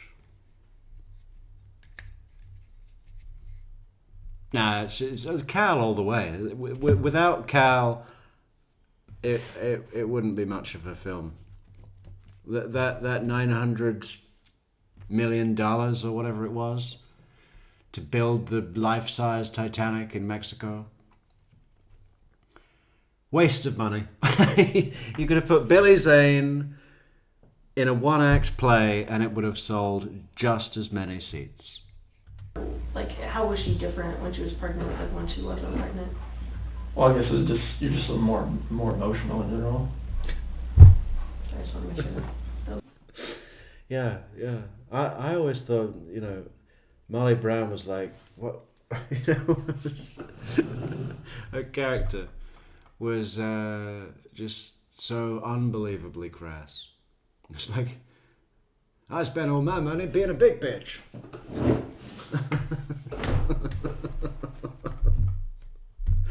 Yeah. The red light. Yeah. Okay. More emotional? Oh yeah, it's like, that's normal. Her cravings hadn't really changed or anything like that, but just like, just more emotional and everything like that. Mm-hmm. Would she kind of admit that? Like, Oh yeah. I'm pregnant, whatever? Well, I guess she's like, she's just, she's with her mom and she gets really, her mom's like really, like she's full Italian, so like, she's always like,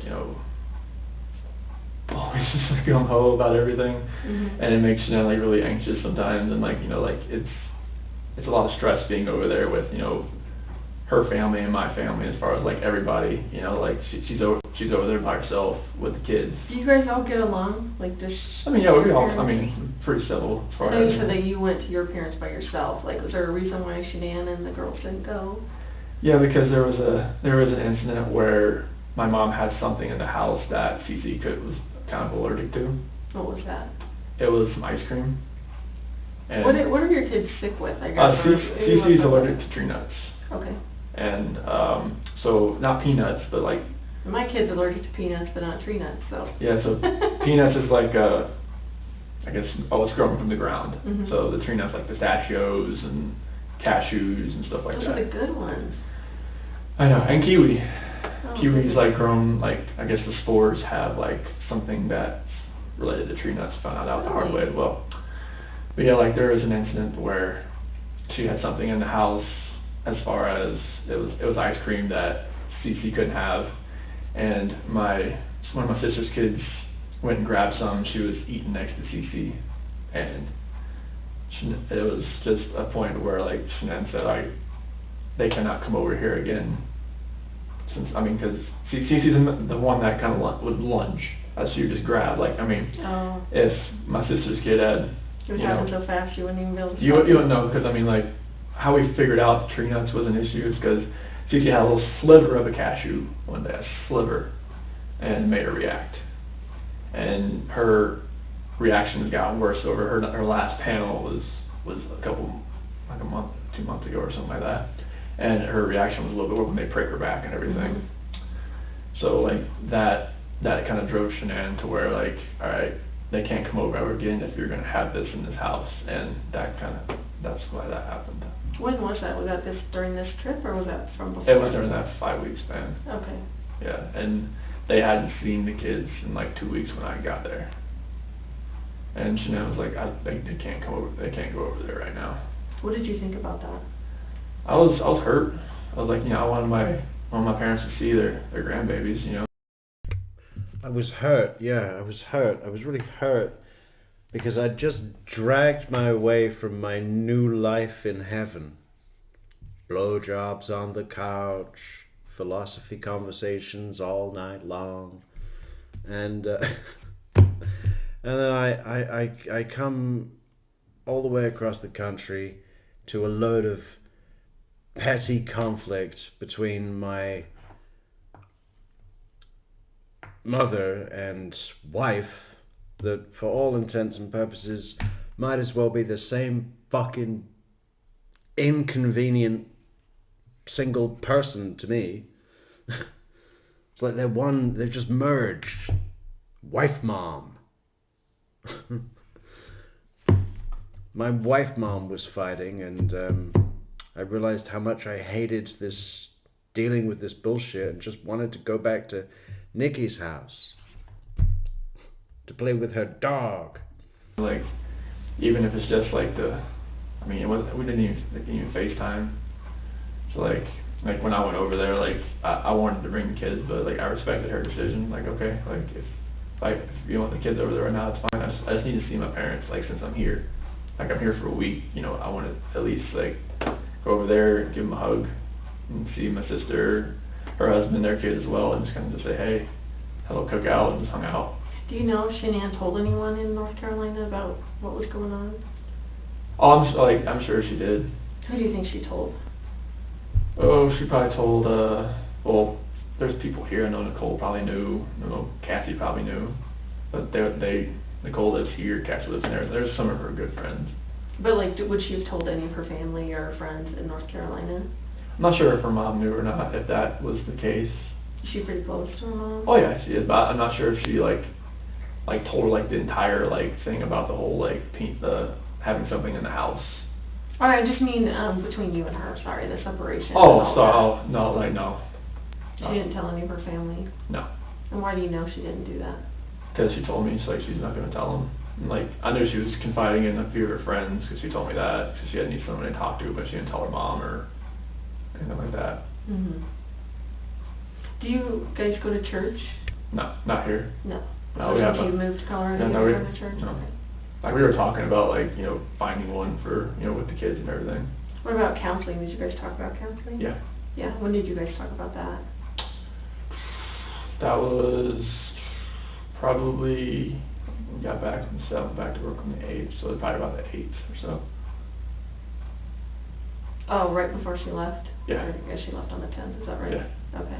So what came of that when you guys talked about counseling? It's like, I didn't really think we really needed to go to counseling, so I've never anything that we were saying to each other, I felt like we could just say to each other, Mm-hmm. and not have to, like, you know, go to somewhere from somebody's couch. Chris, if anybody needed to go to fucking counseling, it's you, okay? They might have been able to guide you into a frame of mind where you realized how utterly stupid, pointless, ridiculously, this whole thing was. Just block your mother. And talk to them about it, but like she said, like a couple of her friends that were married have been to counseling like once or twice or 3 times, and they're still going, type of thing. Mm-hmm. But like I didn't feel like I really needed to, but I was open to the idea because I thought, like, all right, if she really like, if this is gonna work, maybe, but like I really didn't really want to do it just because like I didn't think we needed to do that. I thought we could just, like, you know, just do it that way. But yeah, I didn't see any sense in paying some therapist $300 an hour to fix something that I don't want. Okay, Yeah, no, I was thinking maybe we could try a book. There's this one called Fix Your Pointless Dead-End Loveless Marriage in 2 Easy Weeks. New York Times bestseller, and it's on offer at Borders right now for $11.99. Anybody want to support this channel? If you like the content, please have a look on buymeacoffee.com, because that is a party all night long. Patreon memberships as well in the description for this video, YouTube, and merch. Where's our fantastic merch? Do we have any Chris Watts merch? Perhaps. Or maybe we don't, but we will. Come back and have a look at that real soon. What other great ways? Ah, yes. PayPal. It's PayPal week. If you want to support the channel, please go to PayPal and support us there. We've got some great content. Never before seen. Adelson.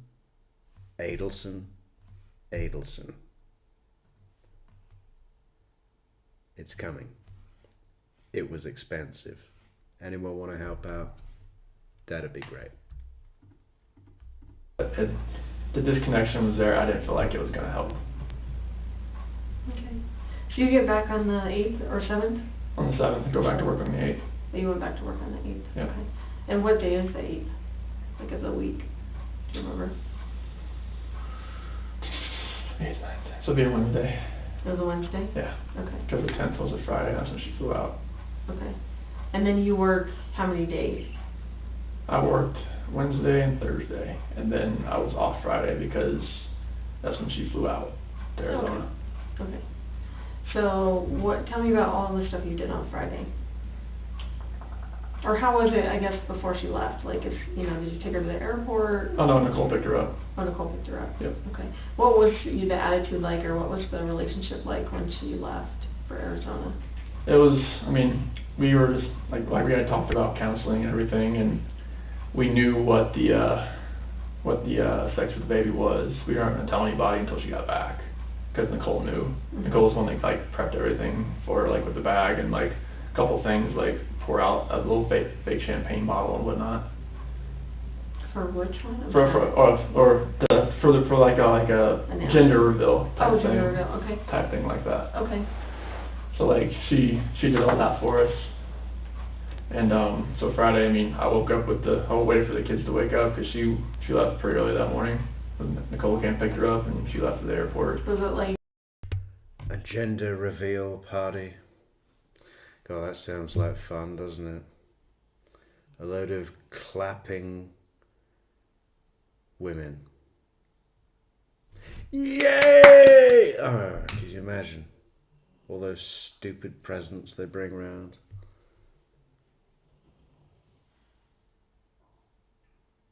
And of course, no one will be drinking. So the whole thing will be even more boring than it needs to be. Oh. God, yeah. Gender reveal. What do you think what do you think the average spend is on a gender reveal party? And whose idea was that anyway? Just not for Chris and Shanann, but in general. I bet that happens all the time, right? People have a party for anything now. Birthday, graduation. It's sad. It's sad. I don't think I've had a party for anything since I was 8.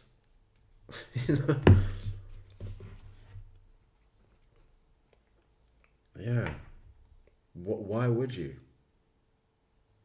I don't know. Invite people into your home to come and celebrate some sort of life event. Get out of here. You want to celebrate? Do it on your own time, away from me. Kiss, hug, bye, or was it kind of strained as far as? It was a hug. It was a hug? Yeah. Okay. Yeah, it was just have a safe flight, and just let me know when you get there, and I'll send you pictures of the kids, like throughout the day, Okay, type thing. okay. So, and then you said, I'm sorry, that you waited till the kids got up? Yeah, that's what we usually do. We just wait for the kids to wake up, so they wake us up. Okay, And Bella came in the room, and she usually just crawls into bed and just falls asleep next to us. Like when she wakes up, she doesn't just get up and just go like Cece does. but as far as Friday goes, what exactly happened on Friday? So we just pretty much hung out around the house, just playing around. We went to like grocery store, went to get my glasses, got some cracks in the frame. We went to Target.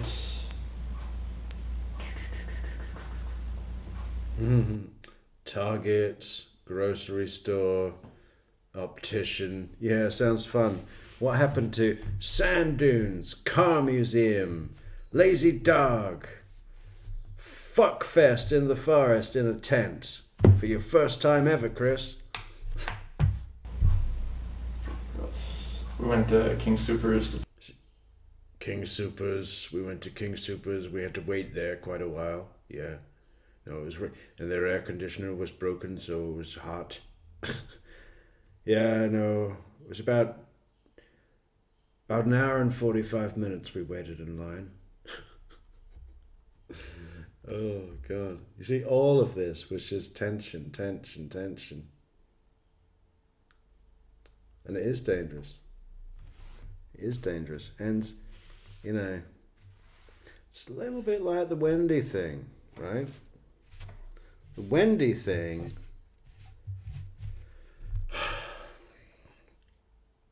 she got stuck living in a place that she didn't like. Why did she get there in the first place? Because of that Dan Markel, right? So every extra second she had to spend living in that place that she hated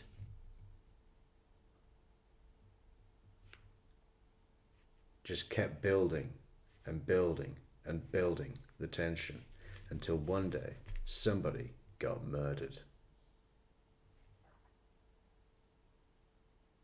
Probably happens all the time. Pick up the click list over there. I've never done that. That was fun. When did you do that? Is that your first time doing it? Or do you guys do Oh it? no, she does it for me all the time. Oh, she does. What's Carolina saying now? That proves he never loved Shanann. He should have known all three things he Googled. They were married. They got married in 2012 and knew each other for 7 years. Well, it was 8 years. They met in 2010. He murdered her in 18. Mm-hmm. Very cool. Yeah, I mean, just like we had made a little day of it and everything, and So, and I'm sorry, do your kids go to preschool or daycare? Or Primrose. is that a preschool or a daycare? It's a little bit of both depending on your age. Okay. Because like they have up to 6 months. Okay, so what are your kids considered? In the It, preschool or in the? Early Celeste is like early preschool 1. Early preschool 1, and Celeste or Bella is pre-K 1. So is it like you can drop your kids off before school starts, like, and they will like Oh, yeah. have a daycare and then? Oh yeah, it's like, well, it's like school they and- go into like they'll have like a room like sometimes they'll only have a few teachers there at 6:30 in the morning type thing. Oh, okay, you're right, and they combine most of the classes and stuff, because Mhm. there's not that many kids there. So where is this Primrose at? Is that in? Erie. In Erie? Yeah. Is there only one there in Erie? Yeah, I mean Primrose is like a chain of the school, but like Right. there's another one like in Thornton or something like that. And But there's only one in Erie. yeah, there was a teacher work day that day, so that's why they couldn't go. That's what I was wondering, I'm like, so Friday they would normally go? Mhm. Okay, They would normally go. That's why like I took that day off because like you didn't have any daycare or? because she was leaving so early and whatnot. But yeah, we just played around that day and I mean went to a couple different places and. And do the kids go 5 days a week there? Or how often do they go to? Oh, 5 days a week. 5 days a week. And what is the normal time that they go from like 8 to? depending on when they kind of wake up and get ready, usually by 7:30, like 4. 7:30 to 4? Yeah, Okay. somewhere around there. And is this because Shanann is doing her Thrive stuff and you're at work at the oil field? Okay, Yeah, it's like when they're at school, she can really concentrate sure. on all that stuff right now. Does she pretty much work from home? Oh yeah, she can work from anywhere. But does she normally work like from a computer at home, or is she? She just works from her phone. I mean, she uses her phone. computer, but she uses her phone mostly. Yeah, maybe. Yeah, I mean, you can do anything from those things. That's crazy. Okay, so you hang out, you guys are running errands, Target, grocery store, that kind of stuff. What time do you think you get home on Friday? Probably about, I would say probably about 4:30 or so. Okay. And you guys do anything else Friday night? And just normal things like, you know, just getting ready for bed, or have dinner, getting ready for bed type thing. Okay. Did you talk to Shanann that night? Yeah, Friday night? yeah, I'm pretty sure I did. Would you have FaceTimed her with the girls, or? Oh no, they, when she's away and stuff like that, like we don't FaceTime the girls. They would really react to that. Oh, because they'd be upset. that They'd be she was gone. upset, yeah, like Bella was asking a lot about her. Okay. So did she talk to them, like as far as on a phone call, or? No, there was no contact between her and the kids while she was gone.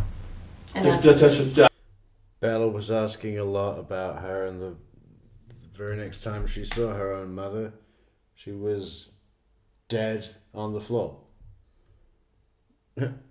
And with something obviously wrong, because she was like, "What's wrong with mommy?"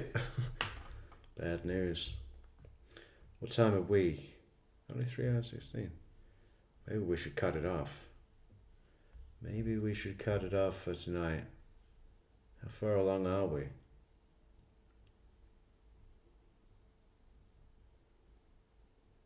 We're going to have to do this in several chunks. that's normal. Like if she like last time there was a Thrive event that was like she went to Canada, and like it was like we do not talk to the girls. Like they would literally like have like a cry fest. Like you're like, I can't handle that. So. well, I mean she knows like Yeah. and like it would really make her cry too. Mhm. Okay. So it was just one of those deals. Right. So what time do you think they go to bed on Friday night? Probably about about 7:30, 8 o'clock. Okay. And what did you do Friday night?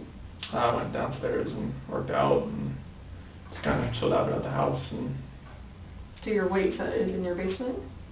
yes, Okay. So you went and worked out, and then how do you chill out? Like, what do you normally do? Sports Center, and just like if there's a cool movie on to watch or something like that. And Did you have anyone over on Friday, or Mhm. anyone stop by, or Mhm. anything like that? No. Okay. And then what happened Saturday morning? Saturday morning, kind of the same thing. Like Bella came in bed again. Like when she wakes up, she comes into bed and just kind of lays next to me, and then just kind of waiting for Cece to wake up, type thing. And then I was gonna go to Costco that day, but Shannon said she'd just do it when she got back. And go back on Monday, get some chicken or vegetables and stuff like that. But I got most everything from that click list, the King Soopers. They were just like hung out at the house and played outside, and before it got too hot outside, and just played in the playroom and did some things around the house because it gets so hot out there. Like we couldn't go to the park because they were doing like some drainage thing, and they had everything dug up, and whenever it does rain, it just like puddles up really high, and it was just one of those deals. Because you're in a newer neighborhood, is that right? Our house was built in 2013, Oh, okay. but there was already houses there. I think those houses have been there for a little while. Oh, okay. Mm-hmm. Okay. So you guys come in, or you're hanging around the house, playing around the house. So what happens around dinner time? So Jeremy Lindstrom, one of his daughters, McKenna, watched the girls that night. I went to a Rockies game. Okay. Yeah, Who did you go to the Rockies game with? I was people from work. And who did you go with from work? It was Cody and. You have last names too, just because I don't know who these people are. Oh yeah, it was like Cody Bourgeois and. Yes, because it was a raffle that we had from work. Oh, okay. So it was a work function, but it was Cody Bourgeois and Sam LaRue. Those two guys? Yeah. Okay. So just Yeah. 3 of you guys? Well, it's a good thing we're not plugged into the lie detector tests yet, Chris, isn't it? Because I think it might have just blown up. Spontaneously combusted, my God. So what did you do on that night? I went to the Rockies game. Who did I go with? People from work. Which people? Let me see. It was Louis. What did he say? Who was it? Oh yeah, I was like See Cody. that Whenever it does Bourgeois. rain, it just like is that his name? I went with Cody Bourgeois. Yeah, it was a bougie evening. just played in the playroom and did some things around the house because it gets so hot out there. Like we couldn't go to the park because they were doing like some drainage thing. They had everything dug up, and whenever it does rain, it just like puddles up really high, and it was just one of those deals. Because you're in a newer neighborhood, is that right? Our house was built in 2013, Oh, okay. but there was already houses there. I think those houses have been there for a little while. Oh, okay. Mm-hmm. So you guys come in, or you're hanging around the house, playing around the house. So what happens around dinner time? So Jeremy Lindstrom, one of his daughters, McKenna, watched the girls that night. I went to a Rockies game. What's his last name? Lunchroom. Cameron Lunchroom and what was the other guy's name? Something Bourgeois. Cameron Lunchroom and I think those houses have been there for a little while. Oh, okay. Mhm. Okay. So you guys come in, or you're hanging around the house, playing around the house. So what happens around dinner time? So Jeremy Lindstrom, one of his daughters, McKenna, watched the girls that night. I went to a Rockies game. Okay. Yeah, Where'd you go to yeah. the Rockies game with? Yeah. No, what I did was pick up my kids and then leave them in the house with a babysitter while I went to a fake game. Who did I go with? People from work. Just work people. It was a raffle. Yeah. I just mostly looked at my shoes. It was Kevin Bourgeois and Cameron Lunchroom. I was people from work. And who did you go with? From? Oh, It was Cody and Your last name. Cody Bourgeois. Laura? oh yeah, it was like Cody Bourgeois and it's because it was a raffle that we had from work. Oh, okay. So it was a work function, but what is it with this place? We've got the Royal McCoy, the real McCoy, Troy McCoy, Cody Bourgeois, and Cameron Lunchroom. Sorry for the cough. it was Cody Bourgeois and Sam LaRue. Those two guys? Yeah. Okay. So just Yeah. 3 of you guys went? Yeah, and then I came home about 11. Did they win? Yeah, it was a walk-off. We went home running in the bottom of the ninth. Nice. So this was Saturday night, right? Saturday night. So what time did you actually leave to go to the Rockies game? It was like 5 o'clock, Bottom of the 5 o'clock. ninth. Did the game start at 7 or? 6:10. You're kind of at the bottom of the ninth right now, aren't you, Chris? Of your life. The bottom of the ninth of my life. Yeah. It's like that song, isn't it? It's like the bottom of the ninth and I'm never gonna win. What is it? I want a bathroom I can play baseball in and a king-size tub big enough for 10 plus me. I'm gonna change the life of Audrey, babe. Even cut my hair and something. Change my name. 6:10? Yeah, I Did got you done. stop and eat dinner or? Yeah, the lazy dog. At the Lazy Dog? Yeah. Who did you eat dinner with? About the same people. Oh, okay. Yeah, so got down there, the Rockies game, Cody Booth. came back about 11 or so, stopped by at the So, how do you think it's going so far, Chris? You've just given a categorically, so easily to prove wrong. All they have to do is check with Cody Bourgeois and Cameron Lunchroom. And, look at the video cameras on the Lazy Dog. And you know what they're going to see? They're going to see you salivating over some sort of goblin character. I mean, what is it with that girl? I can't stand her. Can't stand her. I mean, really. I mean, what's the worst thing about Nicole Kessinger? The personality, the voice, or the way she looks? Let's do a poll.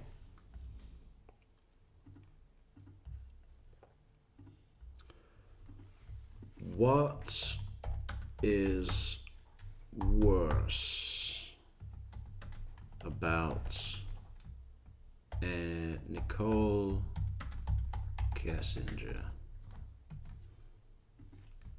Personality, voice, or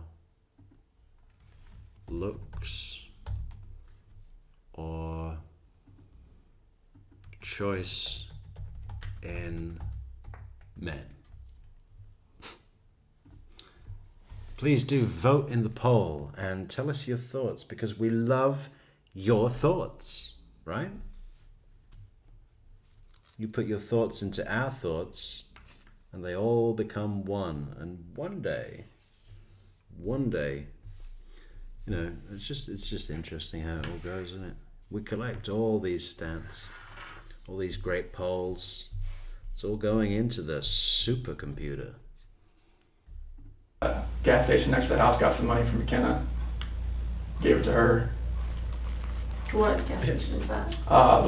Why didn't you just give her a couple of gift cards? Hey, you want to get dinner at the Lazy Dog? I can get you seated on Friday if you promise to sit next to the kitchen and eat before 4 p.m. One right by our house. Do you know what kind it is? Or? Conco. Okay. I think it's next to a Pinocchio's restaurant. Okay. So we Is got the ATM inside? What do they sell? yeah. Okay. Yeah, so we got that.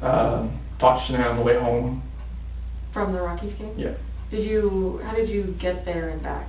With the Lexus. Oh, with Lexus. So did you pick up anyone on the way? Did you give rides to anyone? No. You just met them down there? Yeah. Where were your seats? Do you remember? That was on like the third baseline. Like good seats? They're decent. First level kind of? Like 10 rows up probably or something like that. Nice. It was not too bad. How much did you pay for the raffle? Oh, it was just something to enter. Oh, Something to enter in there. nice. But they always have something like for a golf tournament. I'm not a golfer or anything like that, but it was just something to enter. Do you and your people you work with get together every once in a while? Not mainly. This was just like a random thing. It was just something, I never won anything, so it was just like one of those random things. Did you pick them to go? I won that one ticket. All three of you won Yeah. the ticket? Yeah. And did anyone else meet you guys there from work? Or? No, it was just a random thing. The reason you never win anything, Chris, is that deep down you don't believe you deserve to. You know? Which is kind of funny for a narcissistic piece of shit. Most of the ones that I know win all the time because they believe that they're entitled to win, right? Call in the radio show. Oh, you've won. Again. It's amazing. Thing. Okay. Yeah, but when we got home, I called Shanae and I asked her how much to give McKenna, and she was like, it's like, do I give her 60 or give her 50? It's like, just give her 50, because it's like, okay, you don't want to overpay her. I'm like, okay. When I get there and the expedition was there, I think that was Jeremy's wife's car, and I gave her the money, and girls were fine. They ate pizza. I ordered pizza for him that night, for him like that. And then after that, I went inside, went to bed, and then. Were the girls in bed? Oh yeah, they were totally passed out. And was the mom there to help McKenna, or? No, I think she Was it dropped her? off the car, because I didn't see anybody in the car when I pulled up. Oh, McKenna can drive. I don't even know how old McKenna is. And she's like, she had her own car, she had a Jeep, Oh, okay. but I didn't see anybody in the car as far as her mom was, but I think they just dropped her car off, so like when I got home, they could just. Okay. So, and I hate to keep going back to the Rockets game, but you were with your coworkers there. Did you mention to either of them about, issues that you're having Oh, with Lord, your no. wife or No. anything like that? No. Are these not those type No, of people no. that you would talk to like that? No, Okay. nothing like that.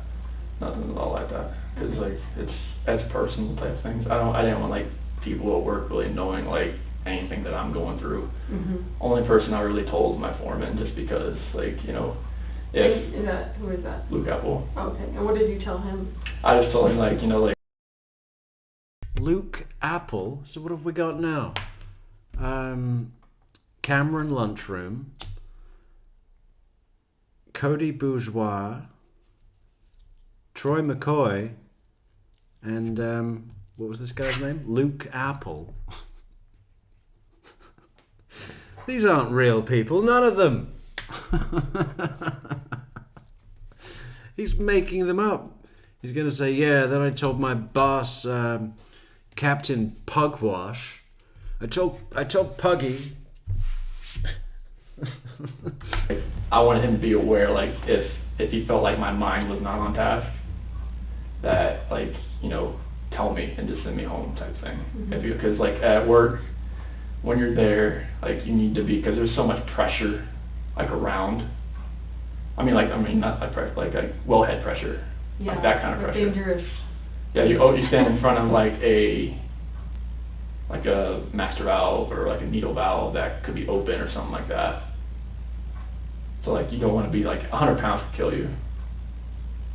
But like I work around stuff that has like. So did he ask you why would your mind not be right? I told him like my wife and I are we're going through a few things right now, and that like separation has been on the table.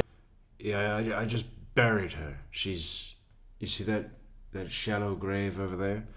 Like I want you to know like my mind's gonna be on task, and I wanted him to know like if you see like anything that I'm doing that you don't like, just let me know. Cause my foreman, he's the one that's gonna he's the one that's giving my performance reviews. He's my boss. Is he out there when you're working and stuff? He's at the office mainly, but he's one of the foremen that likes to go out to the field.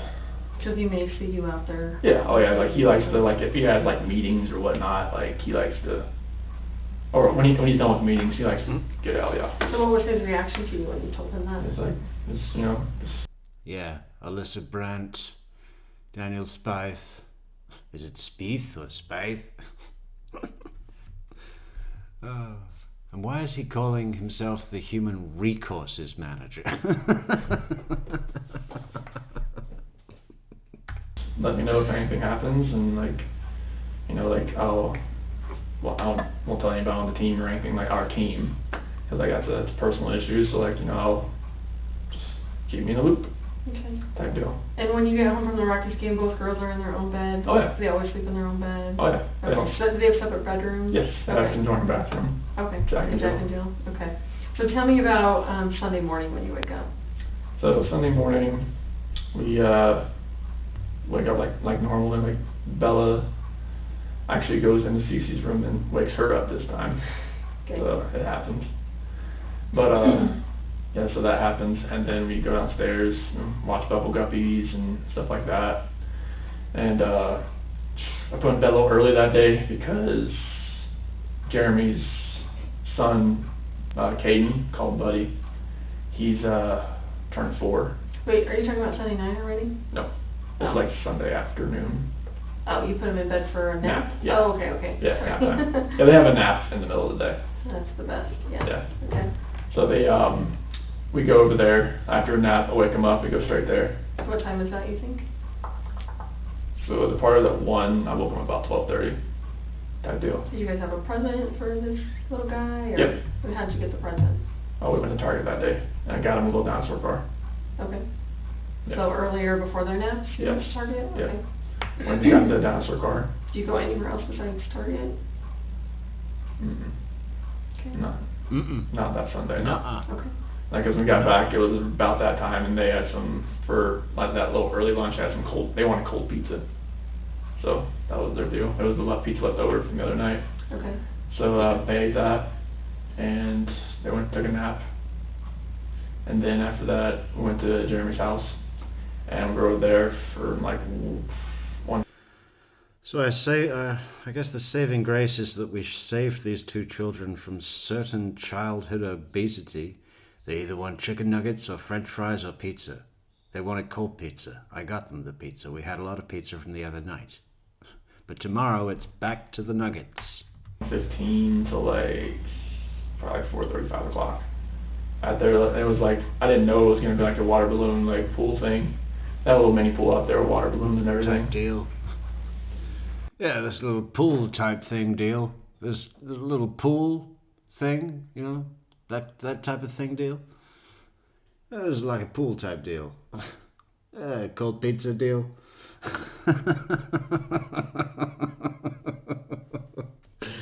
You know, one of those little. What do you mean that, like, you didn't bring some shoes? I didn't have swimsuits or water shoes with me or anything like that. So like it was, They just get their clothes wet? yeah, Okay. type But deal. they love that. Cece loves just getting in the water. Bella was more like taking the water balloons out and just like, you know, spraying them everywhere type deal. Okay. So you get home about Yeah, what that time, type you deal. think? About 4. Great catch,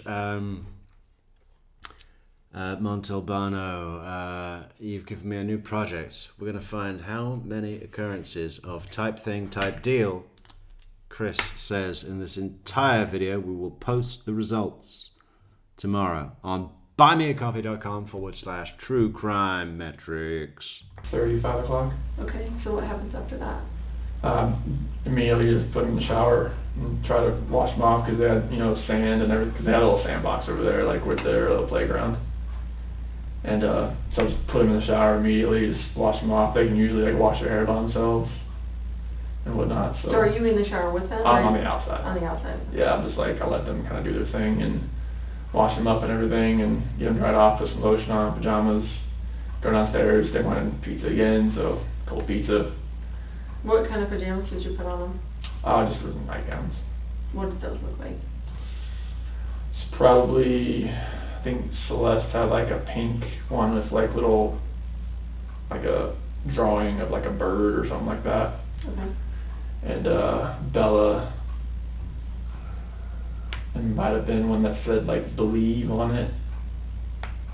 Or it was a multicolored one, might have had a unicorn on it. Okay. They have so many of those nightgowns. And now, is it a dress or are they pants for the No, shower? it's like a dress. Like, But it's like, yeah, it just kind of like falls down to their knee. It's hot, so they sleep hot, they sweat like crazy.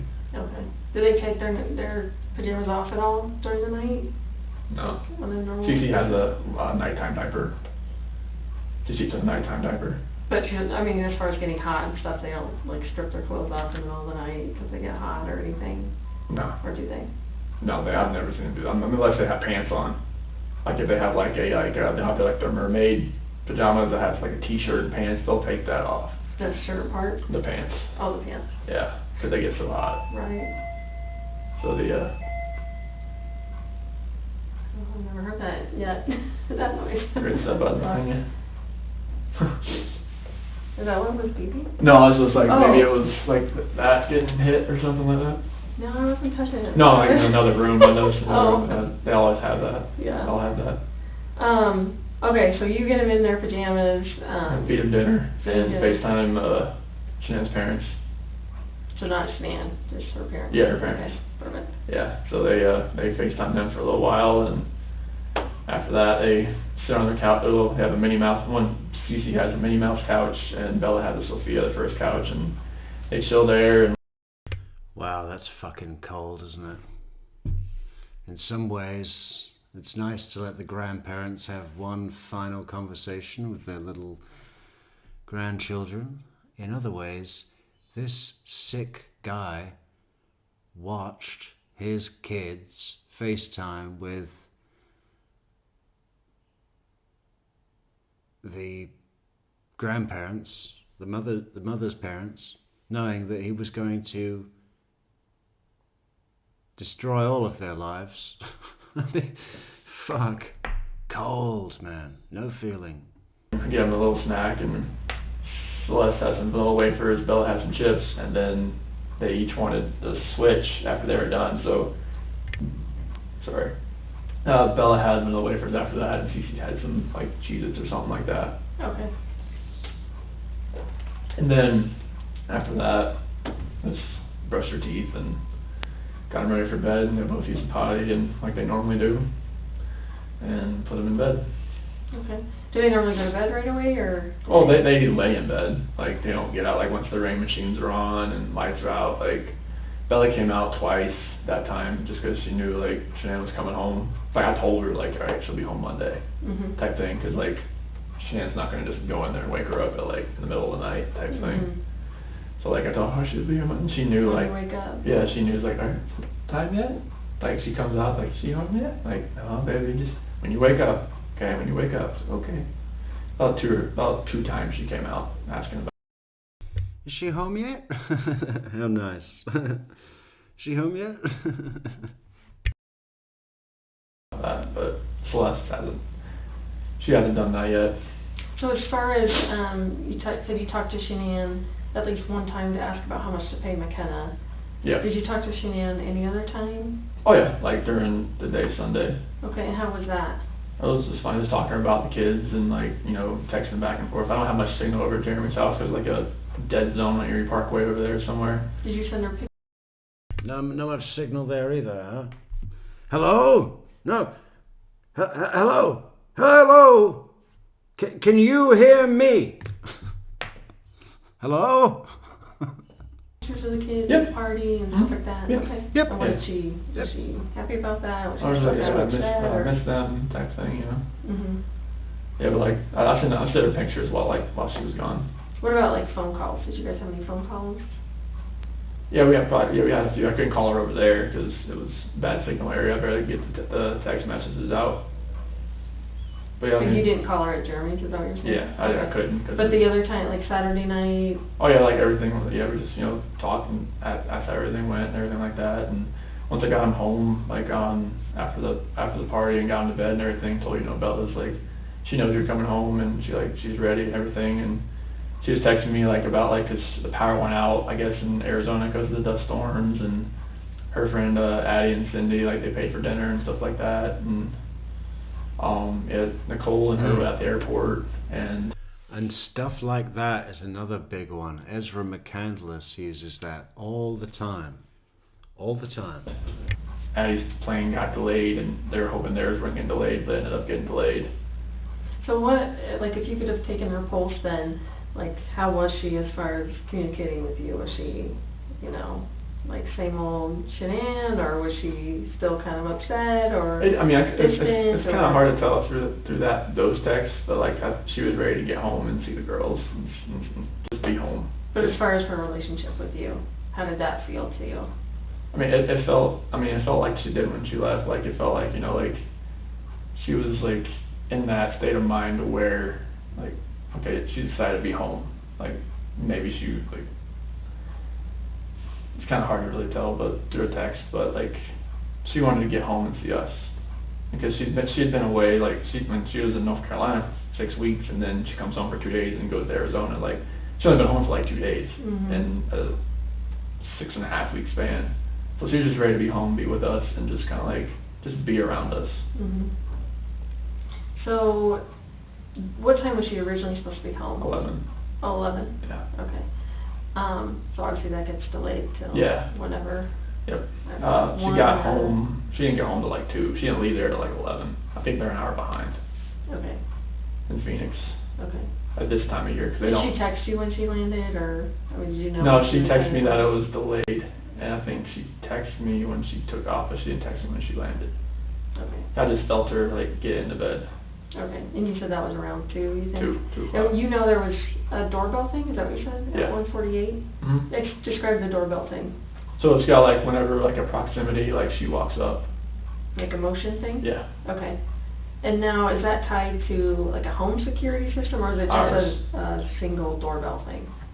That doorbell like records it on to the our control panel. So it's all tied together? Yeah. Like garage alarms? Yeah, door everything. Alarms, Yeah. window, whatever? Well, there's no windows, but just like Okay. there's a living room like motion thing and a basement motion, and like we have open and shut sensors on the basement door and the sliding door, and obviously the front door and both garage doors. So is it anytime they're open, or just if they're Anytime open they're for an open. extended Both. period of time? So like if a door is left open, after a certain amount of time, it'll say the front door at 2825 Saratoga Trail has been left open. So did it alert you that she was outside using the keypad to get in when she got home, or, No, it picked her up walking up to the door. and did it alert you that? When I saw it the next morning when Okay, I so woke like, up. it wasn't enough that it woke you up? Oh, as an no, alarm. no, it's very like a faint, like, ding, type thing. And what's the living room one? What's that for? It's just a motion detector, like if like you set alarm to away, like you know nobody's gonna be in the house, that's, you know, stuff like that. It'll pick that up and set alarm off. Is it on when you're home though? No, like if you set it to away while you're home, you're just gonna check the alarm. Okay, so you don't have any of those like active, I guess, when you're at Well, it's always active, but it's not set to, you can set it to away and stay or disarmed, but it's still gonna pick it up. Oh, okay.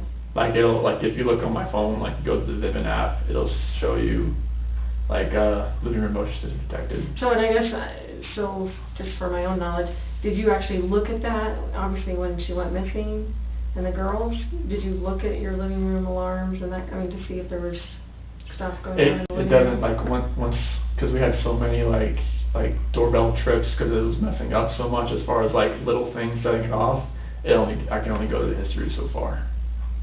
So you don't pay for the cloud storage for that? No, Okay. Is that an option? they had never given it to me, Okay. but like, So how far does it go back? I'm not sure how many like different like events that it can store. Like it'll have notifications, you can scroll it, but it eventually just ends. Not sure how long it'll actually keep it. So when this all happened, did you look on there and it, like? The only thing that I saw that was really strange was that, when I left, it said, the garage door stayed open. And no, so if that was on there at 5, whatever, in the morning, right? Wouldn't the other stuff still be there too that happened after? Like if there was motion in the living room or the basement or whatever? It should have been the only thing, there was like a basement door left open and garage door left open. Oh, when was the basement door left open? It was about the same time. 5:27? Yeah, it was like within a minute. And then what was the other one, did you say? That garage door left open. Was the basement door open when you went back? Not that I remember. Like when I got there, everything was shut, garage door was shut, basement door was shut. What, like, you go out to the basement, like, The is it basement a walkout? No, Oh, it's a garden level. okay. So there's like the windows, I mean, you can see the backyard. It's not like one of the ones that's like a normal one where it's like a deep dive, like where you have to look up to see like the level of the grass. So what's the basement door then, I guess Oh, so the basement door is, so like when you walk in you walk into the house through the garage, and then as you're walking to the living room, you take a right, and then that's the basement door that leads down into the basement. Oh, so that door has an alarm? It has a sensor that tells you when it's open, because you can, since it's a garden level basement, the windows, I mean, you can walk into the backyard and you can open a window. You don't have to dip down, you just open a window and you can walk in, type of thing. So there's an alarm on the There's interior door yeah. because Because like you could, I in mean, case an intruder came in yeah, through through the the window, basement? yeah, like stuff like that. Okay. And that one went off too? Like, Yeah. was that before the garage or after the garage? Which I think one it was was, first? one was at 526, one was at 527. I think the 527 one was the garage and the 526 was basement left open. Do you get those a lot, or do Do you guys even hang out in the basement usually, or? I'm usually down there just to like work out, but I didn't work out that morning, so like it definitely wasn't open when I left. Mhm. Okay. Sorry, That's okay. very off track. You're fine. So, Oh, you're fine. You're fine. No need to be embarrassed, Tammy. You're fine. the Ring doorbell goes to your phone. Like, how do you log into that system? It's just an app. It's just an app. What is the app called? Business. And does she have that app as well? Yep. Okay. Should be on the phone. Is it your login? Is it her login? You guys Hers. have, oh, it's her login? Yep. So is it her email and Should be. password? What is her email?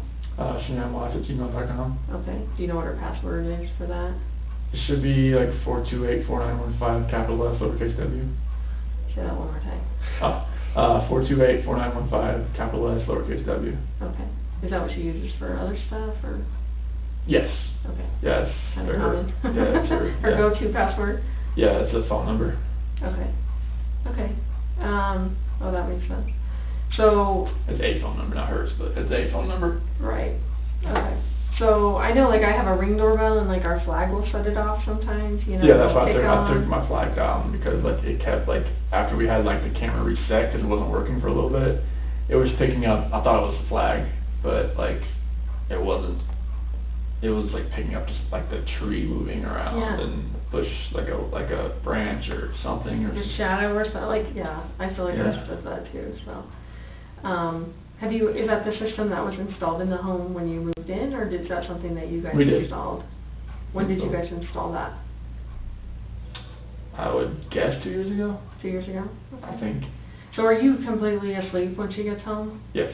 Do you hear her, like? I feel her, I felt her like get in. But as far as, like, did you, was she putting away her luggage, you know, like? No. Like me, I'm crazy about, I need to unpack, like, the second I get home, no matter. It was, like, it was in the morning. really late, but like, I don't know. You don't think she was unpacking No. suitcases No. or whatever? You think she just, like, No, her went up suitcase the is still stairs home. and? Her suitcase is still there, Okay, yeah. okay. So she's the one that would wait till the next morning when she woke up and Yeah. unpack her suitcase and Yeah. everything? Okay. And do There her was, laundry. yeah, at some point in time, yeah. Okay. So, you said the next thing you know is her getting into bed with you, is that right? I felt her get into bed. Okay. We didn't say anything, because I just kind of felt it.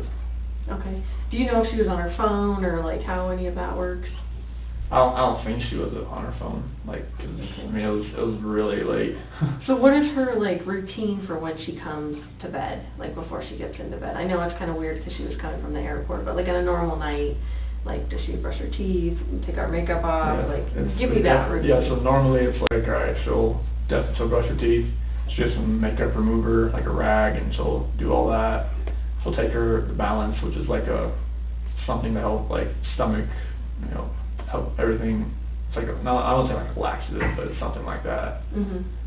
But yeah, she'll go through, she'll do that, and then that's pretty much it. And then she'll lay in bed and she'll text people, call people, like if she needs to, as far as like anybody, a promoter, customer, anybody needs her. Does she charge her phone next to the bed? Does she? Usually. Okay. What about, I heard she had an Apple Watch, is that right? Yeah. Does she charge her Apple Watch every night? Charger's sitting right there next to it. But does she do it every night, or does she Yeah. wait till it's Mhm. almost dead?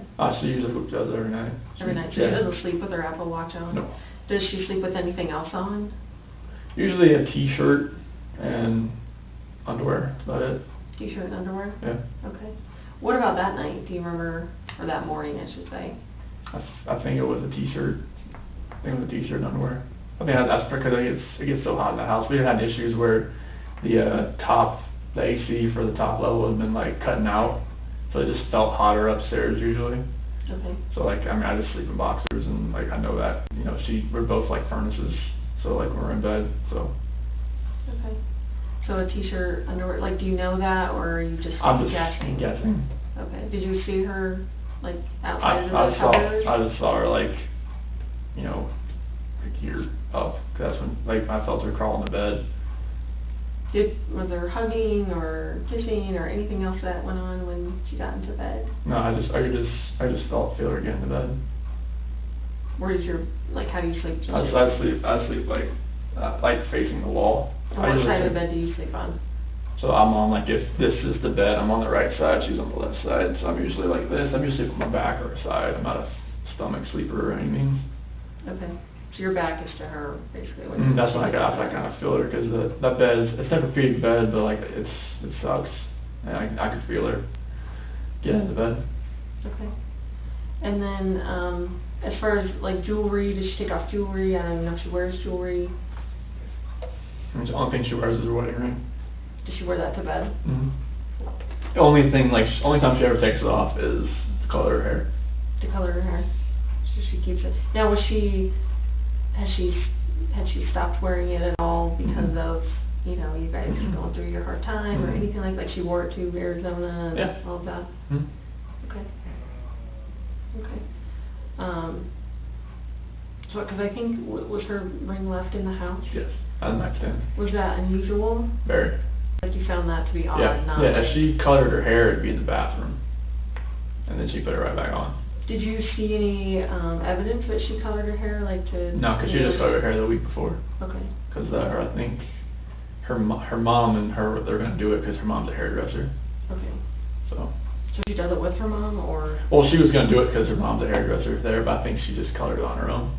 Okay. Because she as was far as asking. like evidence of maybe her changing her hair to a different color, like to, you know, disguise herself, like did you get any? Nothing. I mean, like most of the time she likes to keep her hair black. So. Okay. So she gets into bed, you feel her get into bed, and then is there a conversation at all? When she gets into bed, no. Like I wait till I get up. Okay, and then you get up at 4, Get do ready. your stuff, Yep. and then what happens after that? That's when she had told me the night before, like, you know, when I get home, I wanna get up so I can get this airport off, like take a shower, you know. Tell me what that means. Well, to get the airport off of me, you know, like type of thing. Like she didn't want to just, you know, get in that late and hop in the shower and stuff like that. She just wanted to go to sleep. So like she wanted to get up, like when I got up, so she could take a shower. She wanted to get up in 2 hours? Well, no, she thought that like she'd be home at 11, but that wasn't the case. Oh, so did she tell you that when she was supposed to be home at 11? Yeah. But did you still like maybe she still wants to get up and? No, I felt if I assume, like I know I'm just, you know, it's not. You'd be in trouble? That would be in trouble. So like, why did you wake me up? I was supposed to take a shower. I've done that many times, and I learned that you have to just do what she says. Okay. So when it comes to that, because I don't want to make her mad. So. Okay. So she ends up, you wake her up. How do you wake her up? I just like, you know, like I noticed like not to like, you know, go like that, you know, just kind of like rub her shoulder, just kind of like really lightly, because she'll give me the alligator eye, like one eye open, one eye shut type thing, and like look at me like, what the hell are you doing type thing. But like, you just kind of like rub her head just a little bit, just kind of wake her up like slowly, not where it's like jolting her or anything like that, and that's how I woke her up. So are you outside the bed when you're doing that? I slid back into bed. So you're in bed doing that? Yeah, Okay. on top of the covers. Like on top? Yeah. Okay. Cause I'm in my work clothes and everything like that. Okay. And what did she say? She's like, I asked her like, hey, you wanna wake up, take a shower? And she's like, yeah, I'll do it, something like that. And then I told her like, can we talk a little bit? And she was like, yeah, let's talk. Like, was she groggy at all, or was she? No, she was pretty. Pretty with it? Yeah, pretty with it, and surprisingly, but like, yeah, she's pretty with it. Okay. And how did you start that conversation? I told her, we need to sell this house. Like, we need to downsize. We need to get something to where we're not, it's not strapped so much. Because, I mean, the house, we're paying,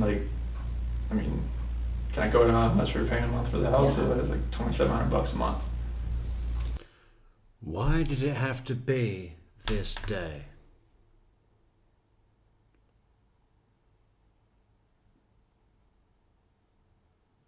What was special about this day? I mean, it wasn't... We're not going to go with the idea that it was a spur-of-the-moment thing, that he reacted to her saying, you'll never see the kids again, because everything about it seems planned, and not just by Chris. Nicole. So what was it that was special about that day? It wasn't an opportune moment. It was a terrible moment. She got back really late, and he didn't have much time, obviously, to deal with anything. And that's a lot. And I mean, with the kids' school, like it was a lot. So it was like, all right, if we can like. I mean, why choose that day? She's got a doctor's appointment tomorrow. The kids are supposed to be in Primrose. It's the worst possible day to do it, right? But he knew all day that day that he was going to kill them then. Why would you choose that day? Like sell the house. Like she had already contacted the realtor like the week before through an email. So like the realtor already kind of knew. Yes, Carolina. Chris is thinking this whole front row section of the preliminary polygraph interview has been his moment to shine in the sun, right? So we can all see how good he is. How he let her sleep on his lap for the whole car ride home. I mean, you're sitting down anyway. You know, relax. About like that we were interested in selling the house. So like we. And how long have you lived in that house? 2013. Okay, so. May 2013. Okay. So like yeah, we went through that and actually like I was maybe just get something smaller like Brighton, North Glen. I mean somewhere that's cheaper. I mean I know nothing's cheap right now. Yeah, Brighton or North Glenton or Brighton. Could be Brighton. Let's do Brighton because Nicole likes Brighton. Anyway, with Brighton, I think we'll say bright and early morning to you. And we'll see you tomorrow because we're 4 hours in and it is late and it's still hot. But before we go, how do we do on this poll? 40% say the worst thing about Nicole Kessinger is the voice. 20% say personality. 10% say looks. And 30% say choice in men. So, pretty interesting split there. Kind of even. Obviously got a front runner, voice. I agree, that is the worst thing. Because you don't even need to look at her to hate her. Right?